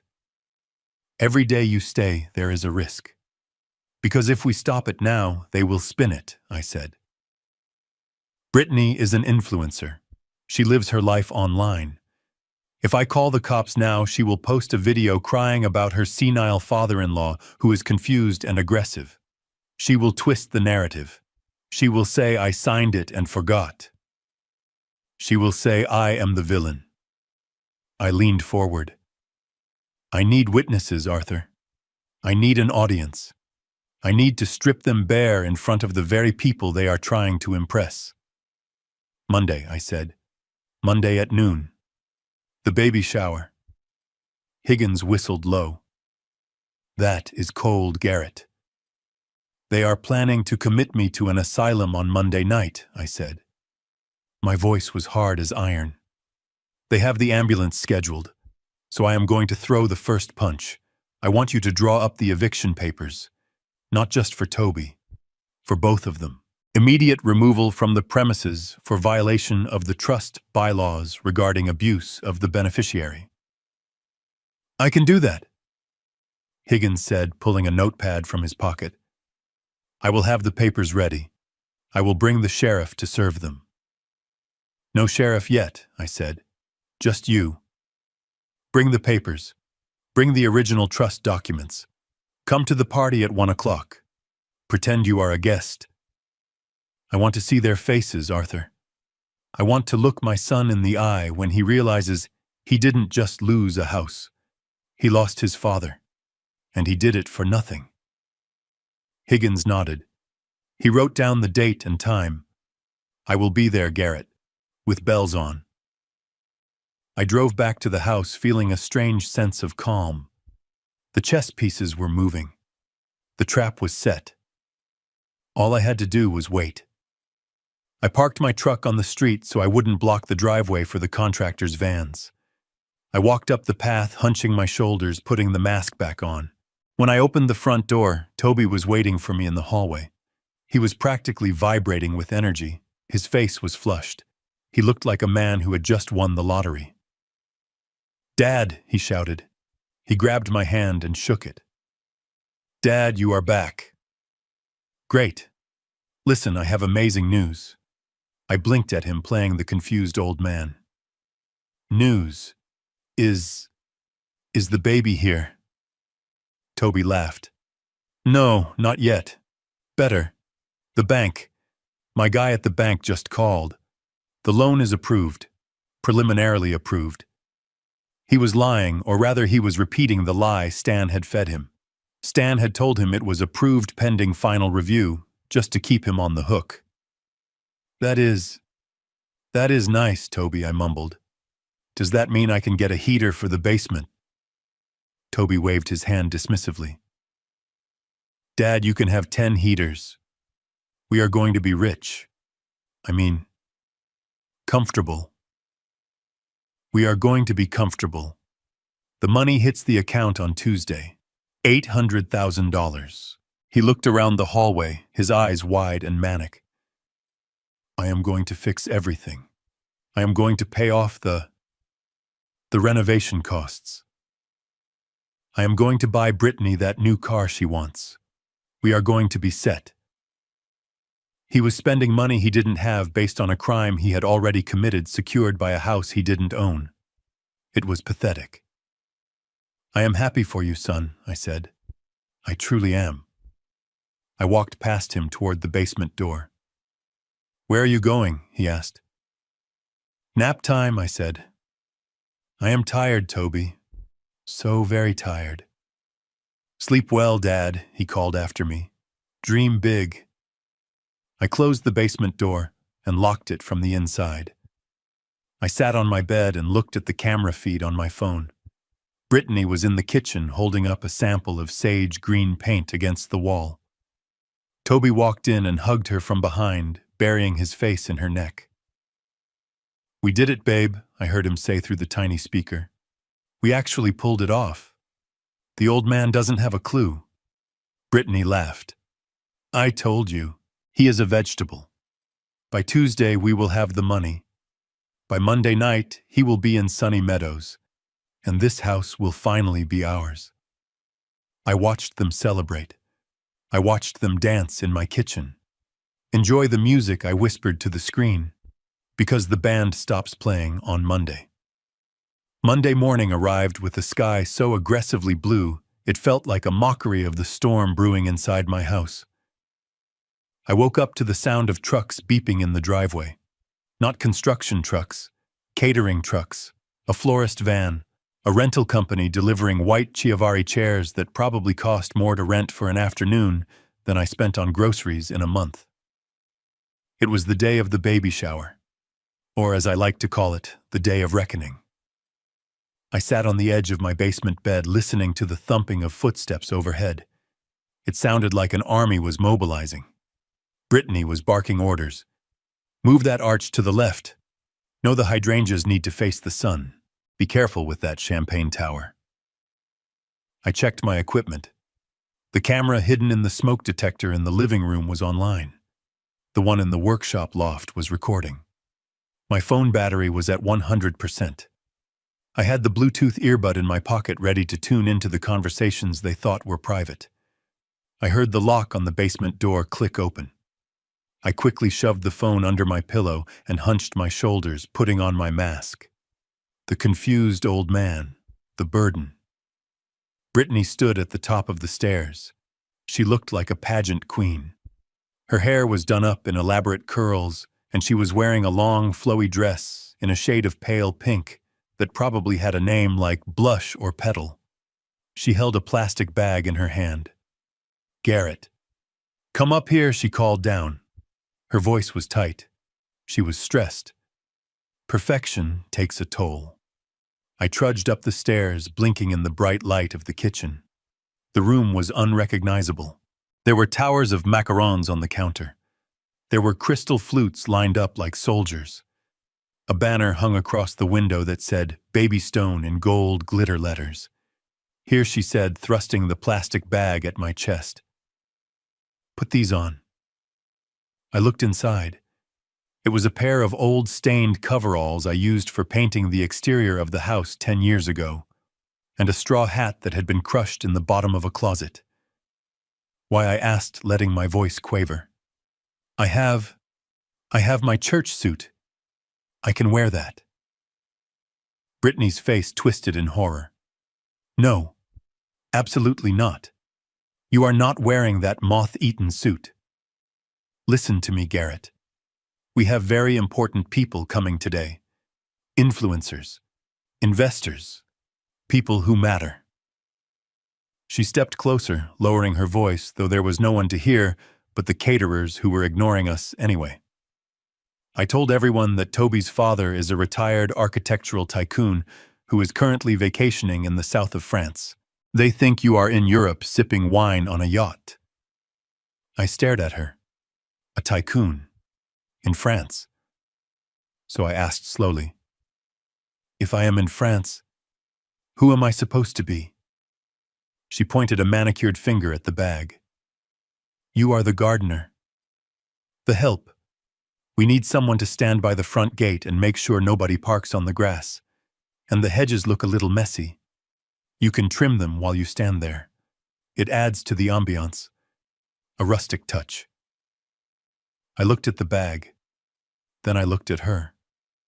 She was asking the man who built this house, the man who paid for the roof over her head, to dress up like a servant and trim bushes at his own grandson's party because she was ashamed of him. She wanted me to be a prop, a lawn ornament. It was so cruel, so perfectly shallow, that I almost laughed. But I didn't. Because this was perfect. This was exactly what I needed. If I was the gardener, I was invisible. If I was the help, no one would look twice at me until it was too late. Okay, Brittany, I mumbled, clutching the bag. I used to like gardening. Martha liked the roses. She rolled her eyes. Great. Just go change in the garage. I mean the nursery. And stay outside. Do not come in for food. Do not talk to the guests. If anyone asks you, just smile and nod. Understand? I understand, I said. I went out to the workshop. The contractors had left for the weekend, leaving it half finished. I put on the stained coveralls. They smelled of old turpentine. I put on the crushed straw hat. I looked in the reflection of the glass door. I looked like a scarecrow. I looked like a man who had lost everything. Good, I whispered to myself. Let them see this. I grabbed a pair of shears from the pile of tools Toby hadn't pawned yet because they weren't worth anything. I walked to the front gate and took my post. Around noon, the cars started arriving. And Lord, what a parade it was. Range Rovers, Teslas, BMWs. They lined up along the curb, shining in the sun. The guests stepped out, looking like they had stepped out of a magazine. The women wore high heels that clicked on my driveway. The men wore loafers with no socks and sunglasses that cost more than my first car. They walked past me without seeing me. I was just part of the scenery, like the mailbox or the fire hydrant. A few of them glanced at my coveralls with mild distaste, stepping wide to avoid brushing against the grease stains. Nice touch with the authentic gardener, one man said to his wife as they passed. Very Downton Abbey. I snipped at a branch of boxwood, keeping my head down. My earbud was in my left ear, hidden by the brim of the straw hat. I tapped the screen on my phone, which was deep in the pocket of the coveralls. I switched the audio feed to the living room microphone. The sound of clinking glass and high-pitched laughter filled my ear. I could hear Brittany holding court. Oh, thank you, she was saying. Yes, we did the renovations ourselves. Toby has such an eye for design. We wanted to open up the space. Toby's voice joined in. It is all about flow. You know how it is. We wanted a modern aesthetic, but with respect for the traditional bones of the house. Respect. He had forged a deed and sold my tools. He didn't know the meaning of the word. I stood there for an hour, snipping at the same bush, listening to the party swell. They were drinking my wine. They were walking on my floors. They were celebrating a future built on a crime. Around 1 o'clock, a group of men drifted out onto the front porch to smoke cigars. I recognized one of them. It was the appraiser from the other day. But he wasn't acting like an appraiser now. He was acting like a buddy. He clapped Toby on the back. Nice spread, Stone. I see why you wanted to fast-track that equity loan. This place is a gold mine. Toby laughed, but it sounded nervous. Yeah, well, you know how it is. Liquid assets are king. I have some big investments lining up next week. Crypto is about to bounce back hard. I nearly snipped my own finger. He was already planning to dump the stolen money back into the same hole that swallowed the first 300,000. He hadn't learned a thing. He was an addict. Another man spoke up. He was wearing a pink polo shirt and looked like he had never done a day of manual labor in his life. So Toby, where is the patriarch? I heard your dad was in construction or something. Is he really in France? I wanted to ask him about the market in Europe. I froze. I stopped snipping. I adjusted the volume on my phone, needing to hear every nuance of this answer. Toby hesitated. I could picture him shifting his weight, glancing back at the house to make sure Brittany wasn't watching. Yeah, Toby said, his voice smooth as oil. He is in Provence right now. He bought a vineyard. Retired life, you know. He barely answers his phone anymore. He is living the dream. The men murmured in appreciation. Impressive. A vineyard. Then the man in the pink shirt pointed a thumb in my direction. He didn't lower his voice. He didn't think he needed to. So who is the old guy over there? The one butchering the hedges? Toby looked at me. I could feel his gaze on the back of my neck. I kept my head down, snipping at the air. Oh, him, Toby said, and I heard the sneer in his voice. That is just the help. Some local guy we hired out of pity. He is not all there, if you know what I mean. A little senile. We just let him putter around so he feels useful. He is harmless. Just ignore him. The help, hired out of pity, harmless. The words hit me harder than the rain hit the night I found the lock. My son didn't just want my money. He was ashamed of me. He was ashamed of the calluses on my hands that paid for his college degree. He was ashamed of the sweat that built the walls he was leaning against. He had turned me into a caricature to impress a bunch of strangers who wouldn't care if he lived or died. I tightened my grip on the shears. Harmless. I looked at my watch. It was 1:15. Mr. Higgins was late. But just as the despair started to creep in, just as I started to wonder if my plan was too bold, I saw a car turn the corner. It wasn't a Range Rover. It wasn't a Tesla. It was a pristine vintage Lincoln town car, black as midnight. It glided down the street like a shark in dark water. It pulled up right in front of the gate, blocking the driveway. The driver's door opened. Arthur Higgins stepped out. He was wearing a three-piece charcoal suit that looked like it belonged in a courtroom from 1950. He held a leather briefcase in one hand and a cane in the other. He didn't look like a party guest. He looked like the wrath of God in pinstripes. He walked up to me. He stopped and looked me up and down, taking in the stained coveralls and the straw hat. His eyes narrowed. He didn't say a word, but I saw the fury flash behind his spectacles. He tipped his hat to me, a gesture of respect from one professional to another.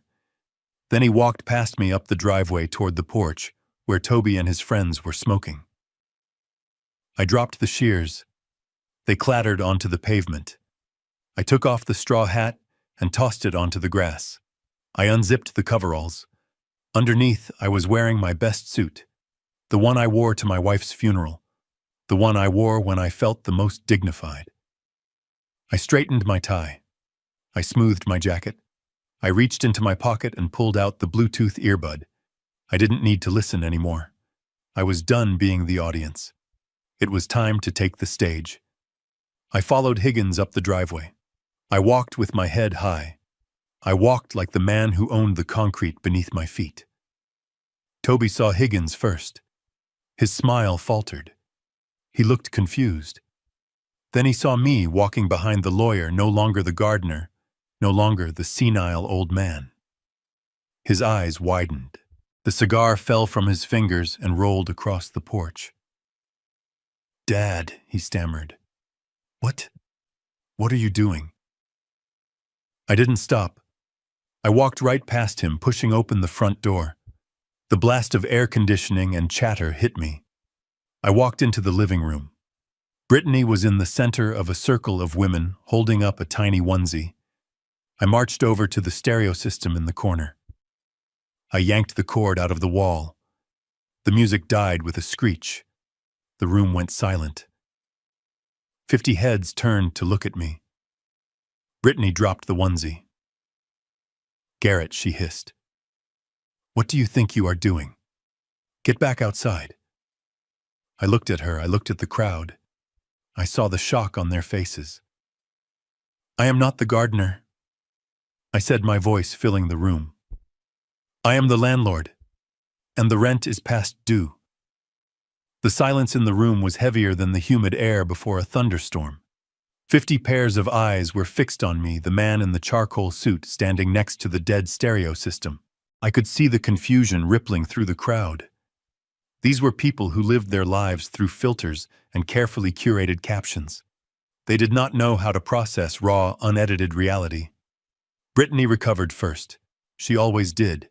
She was a professional at spinning narratives.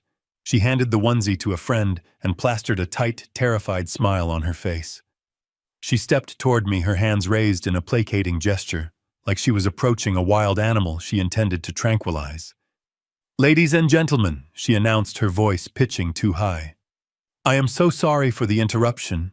As you can see, my father-in-law has returned from his travels, but he is clearly exhausted. The jet lag can be terrible at his age." She reached me and dug her nails into my arm, leaning close so only I could hear. "Get out," she hissed. "Get out right now, or I swear to God I will have the police drag you out. You are ruining everything." I looked down at her hand on my sleeve. I looked at her perfectly manicured nails digging into the fabric of the suit I had worn to bury my wife.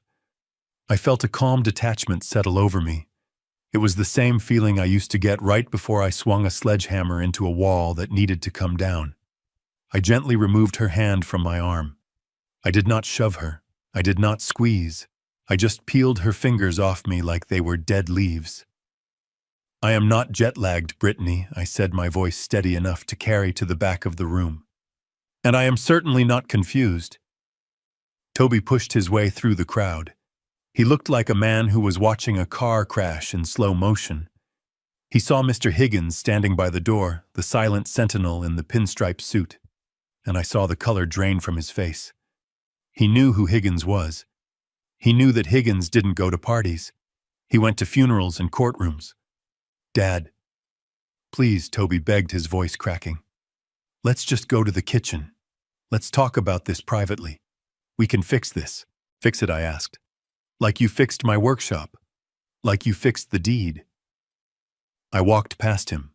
I walked toward the front of the room where a large projector screen had been set up. It was currently displaying a slideshow of ultrasound photos set to a loop of lullaby music. Beside the screen was a small table with a microphone and a laptop.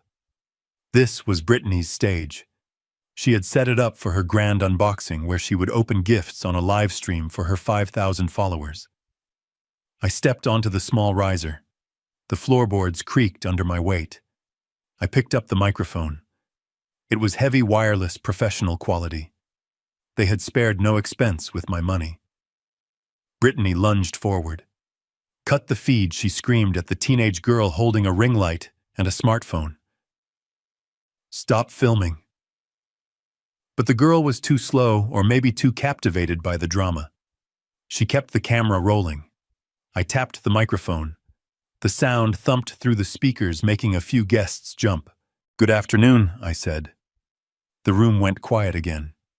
Even Brittany stopped moving, realizing that making a scene now would only make the live stream worse. She stood there, vibrating with rage, her eyes promising retribution. "For those of you who do not know me," I continued, my eyes scanning the room. "My name is Garrett Stone. I am not the gardener. I am not the help. And I am definitely not a wine tycoon living in the south of France." I saw the man in the pink polo shirt, the one who had called me harmless, shrink back into the crowd. He looked embarrassed. "Good."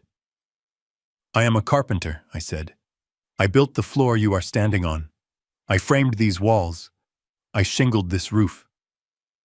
This is my home." I looked at Toby. He was leaning against the wall, holding his head in his hands. "My son and his wife told you I was away.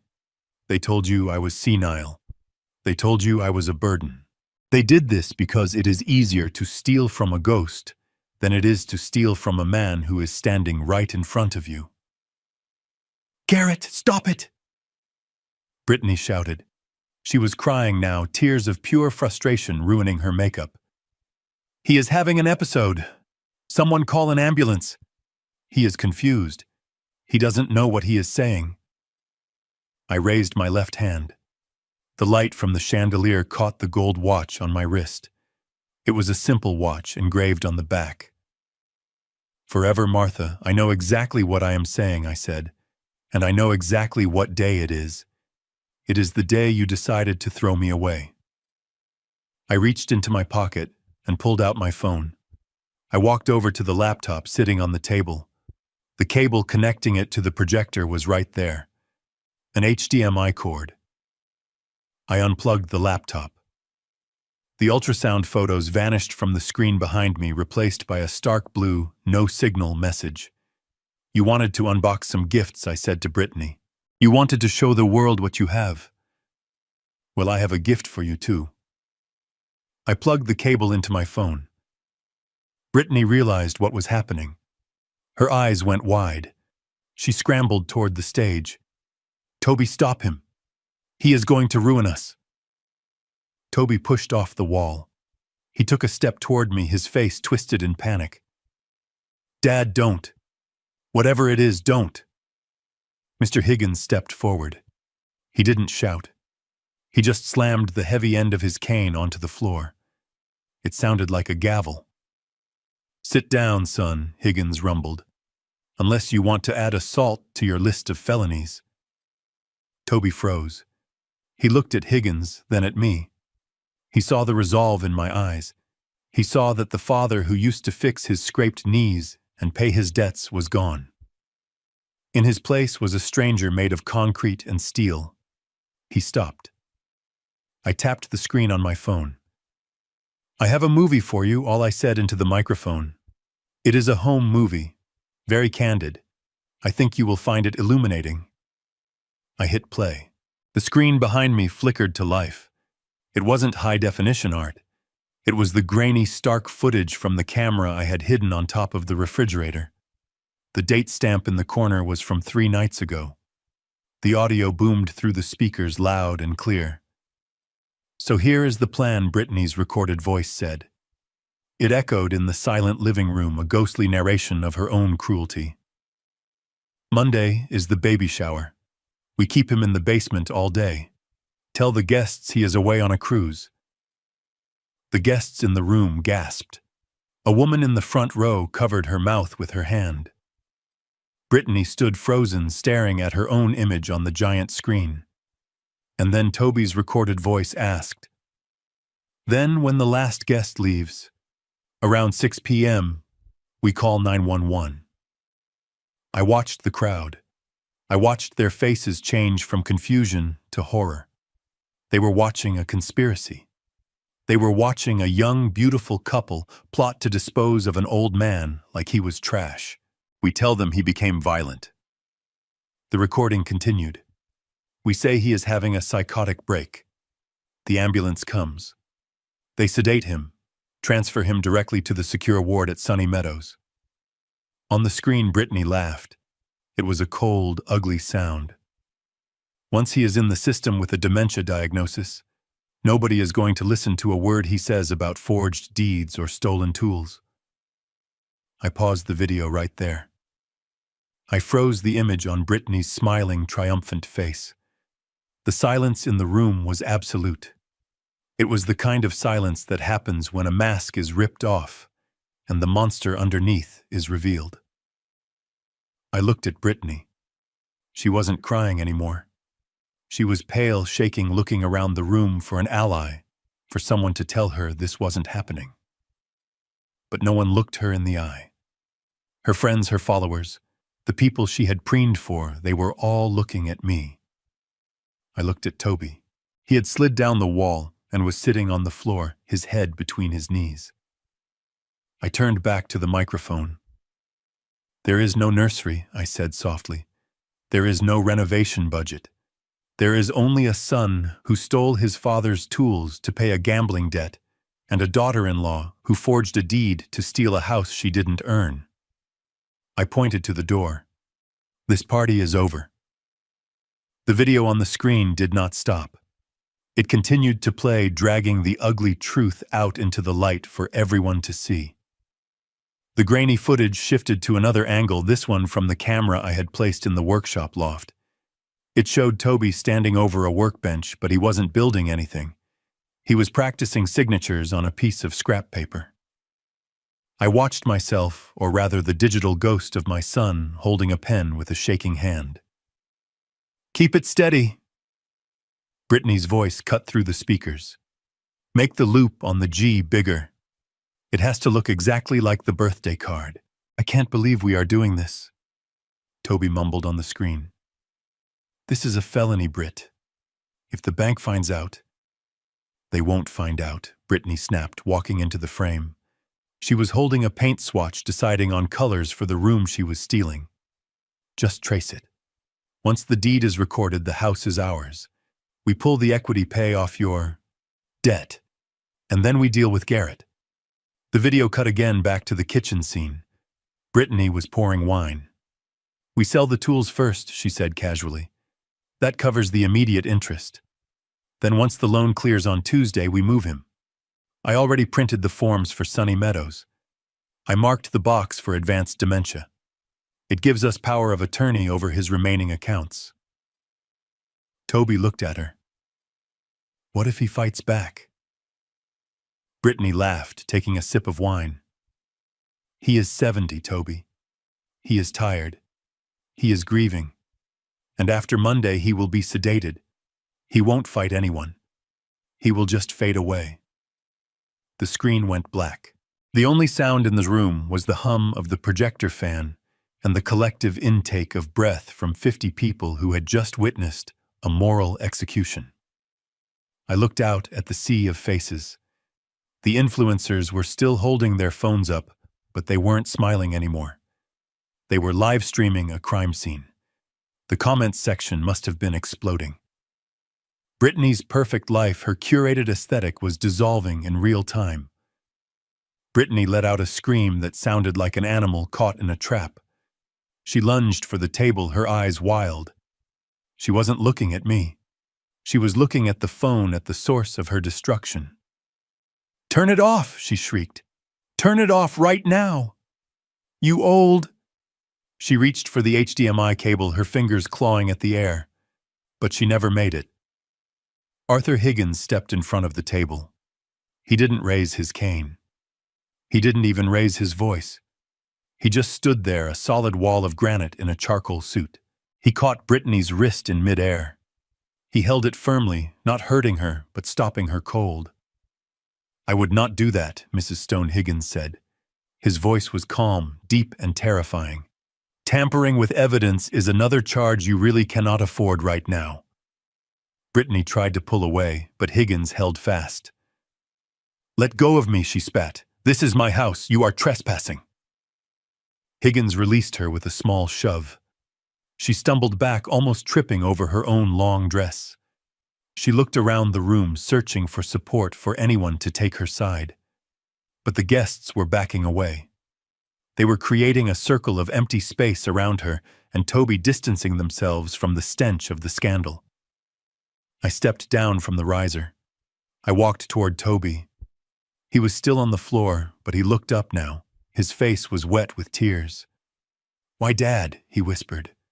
"Why did you do it like this? Why didn't you just stop me?" "Because you needed to see yourself," I said. "You needed to see what you became." I reached into my jacket pocket and pulled out the manila envelope Higgins had prepared.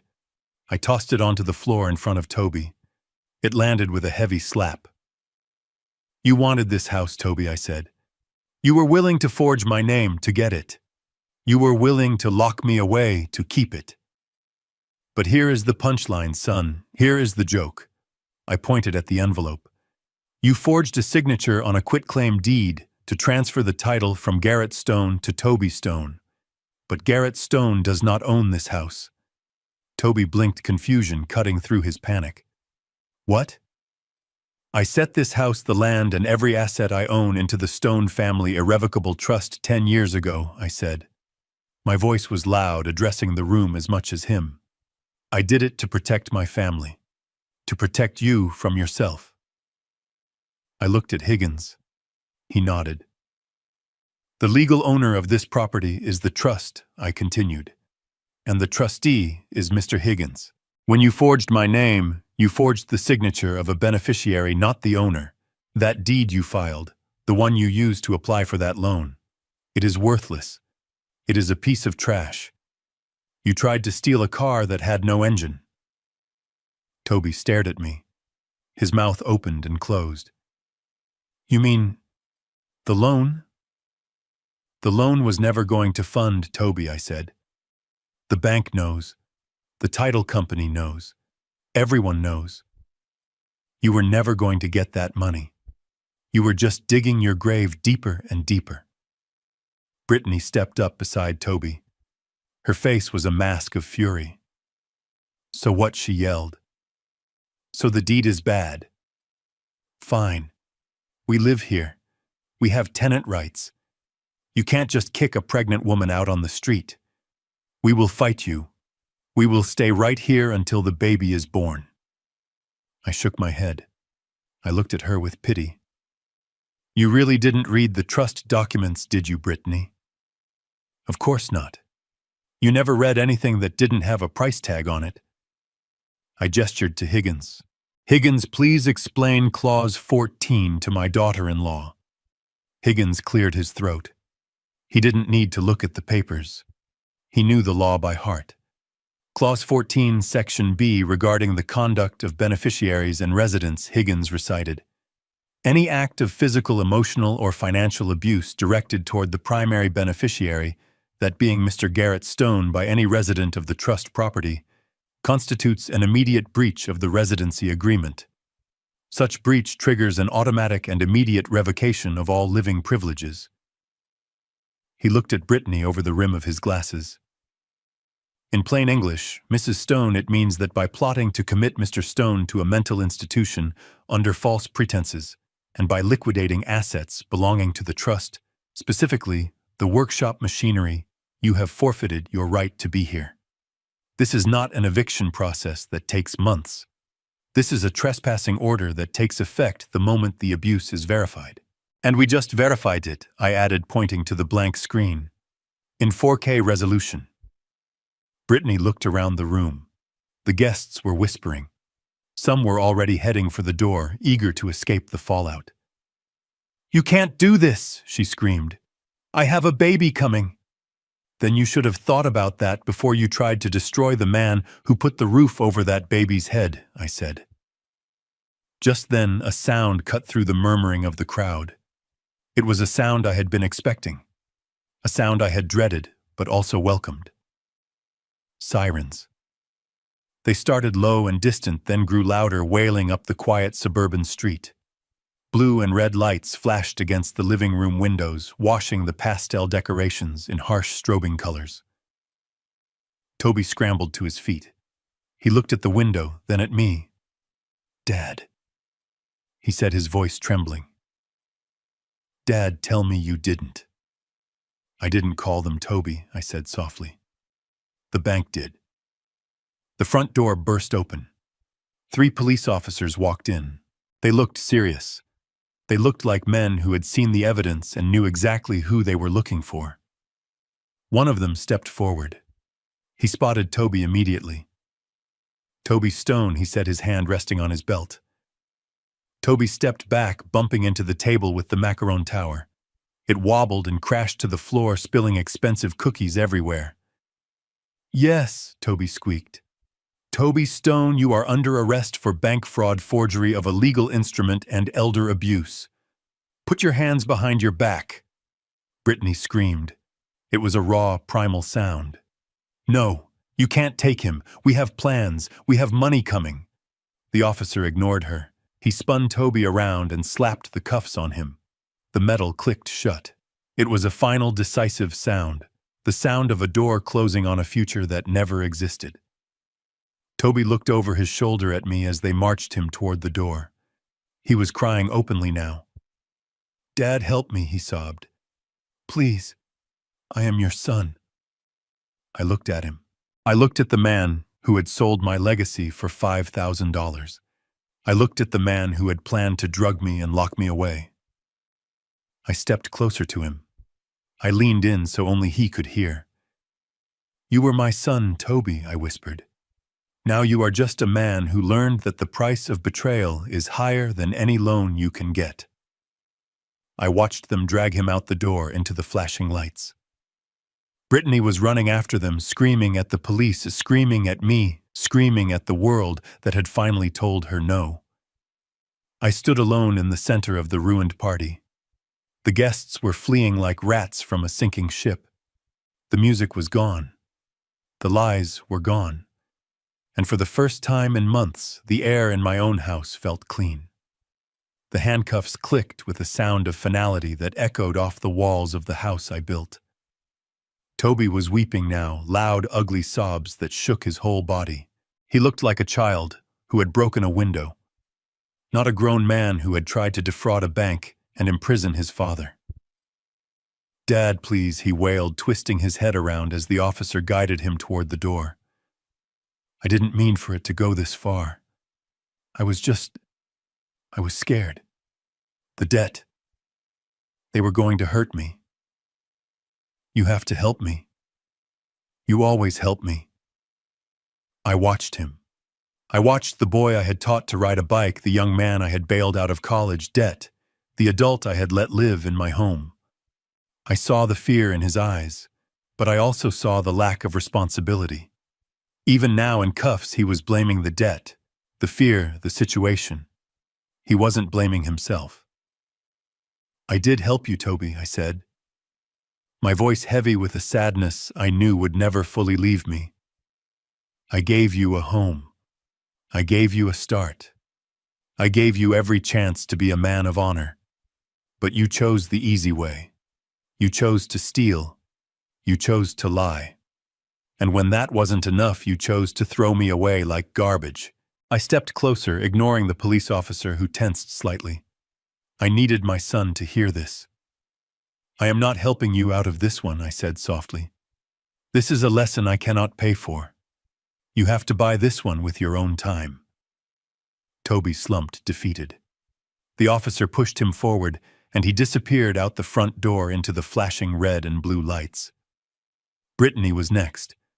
She wasn't in cuffs yet, but a female officer was holding her arm firmly. Brittany wasn't crying. She was screaming.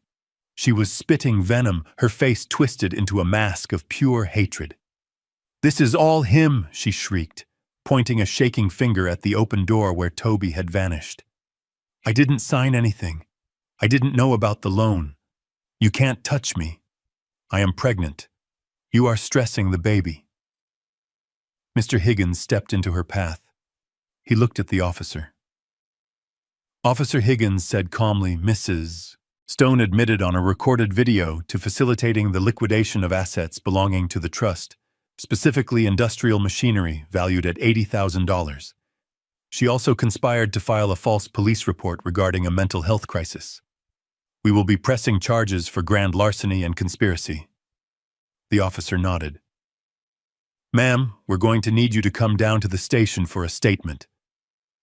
"No," Brittany screamed. "My party. My baby shower. You old dinosaur, you ruined my life." She lunged at me, but the officer held her back. I didn't flinch. I just looked at her. "You ruined your own life, Brittany," I said. "You wanted a nursery so bad, you tore down a man's livelihood to build it. Now you don't have a nursery, you don't have a house, and you don't have a husband to pay for your mistakes." They led her out. Her screams faded as the door closed, leaving a ringing silence in the living room. The guests were gone. They had scattered like cockroaches the moment the police arrived, terrified of being associated with a scandal. The room was a wreckage of pastel decorations. The macaron tower lay shattered on the floor, pink and yellow crumbs ground into the expensive rug. The banner that said Baby Stone hung crookedly from one corner. I stood alone in the center of the ruin. I felt old. I felt tired. But for the first time in months, I didn't feel heavy. The weight of the secret, the weight of the fear, it was all gone. Mr. Higgins walked over to me. He placed a hand on my shoulder. "It is done, Garrett," he said quietly. "I will handle the arraignment. I will handle the eviction notice. You won't have to see them again until the trial." "Thank you, Arthur," I said, "for everything." He nodded and walked out to his Lincoln, leaving me alone in my house. My real house. Not the basement. Not a cell. I looked around at the sage green paint swatches Brittany had taped to the walls. I walked over and ripped them down. I crumbled them in my hand and dropped them on the floor. It was time to clean up. 1 week later, the air was crisp and clean. The rain had stopped, and the sun was filtering through the trees in the backyard. I stood in the doorway of my workshop. It looked different now.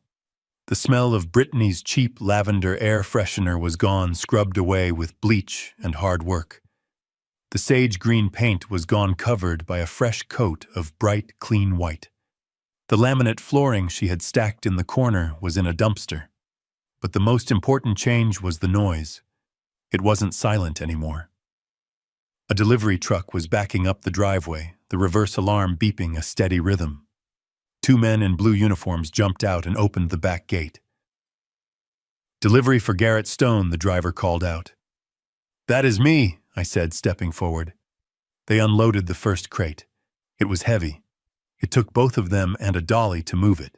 They wheeled it into the shop and set it down exactly where the old rust stains used to be.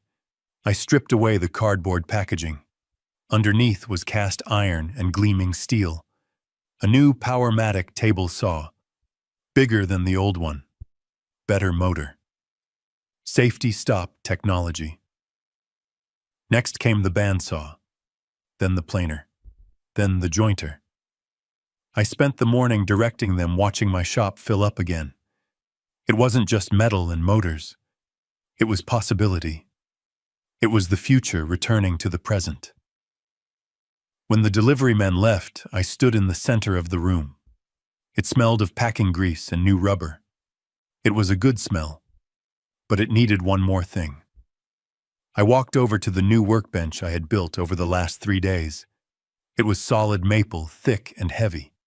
I opened a small wooden box that sat on the surface. Inside were my father's chisels.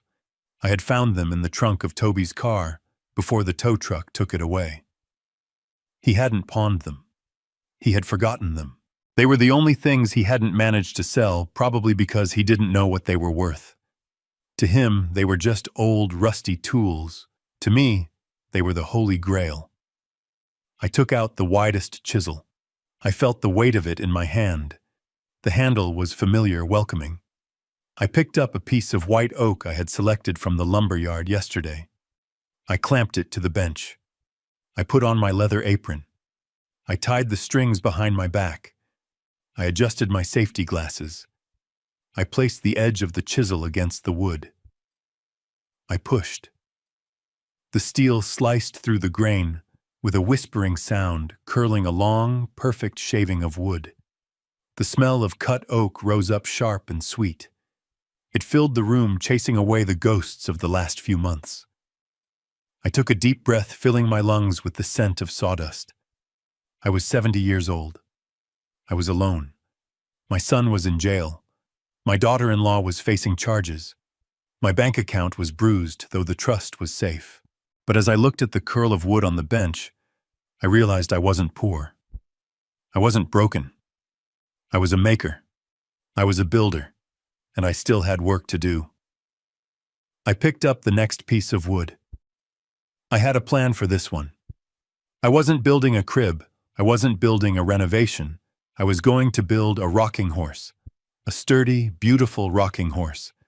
And when it was done, I was going to donate it to the children's shelter downtown. And then I would build a toy chest. And then a dollhouse. I would fill my days with creation, not destruction. I looked at the door of the workshop. It was wide open, letting in the sunlight and the breeze. There was no lock on it. There never would be again. I lost a son that week, it is true. I lost the illusion of a happy family. But standing there with the dust motes dancing in the light and the tools of my trade waiting for my hands, I realized I had found something much more important. I had found Garrett Stone again. And this time I wasn't going anywhere. My story is a bitter wake-up call. Sometimes blind love is the poison that feeds greed. I made the mistake of thinking that silent sacrifice would earn respect, but Toby and Brittany taught me that when morality is obscured by dollar signs, even your own blood can become your most ruthless enemy. However, the most important lesson I learned is that it is never too late to rebuild. A man's true worth is not found in the assets he hoards, but in the courage to defend his own dignity. Sometimes the greatest act of love is forcing your children to face the consequences of their own actions. What do you think about my final move? Was I too harsh on my son and his pregnant wife, or did they earn every bit of that lesson? Let me know your thoughts in the comments below. Don't forget to hit like and subscribe to follow the next story. Thanks for listening.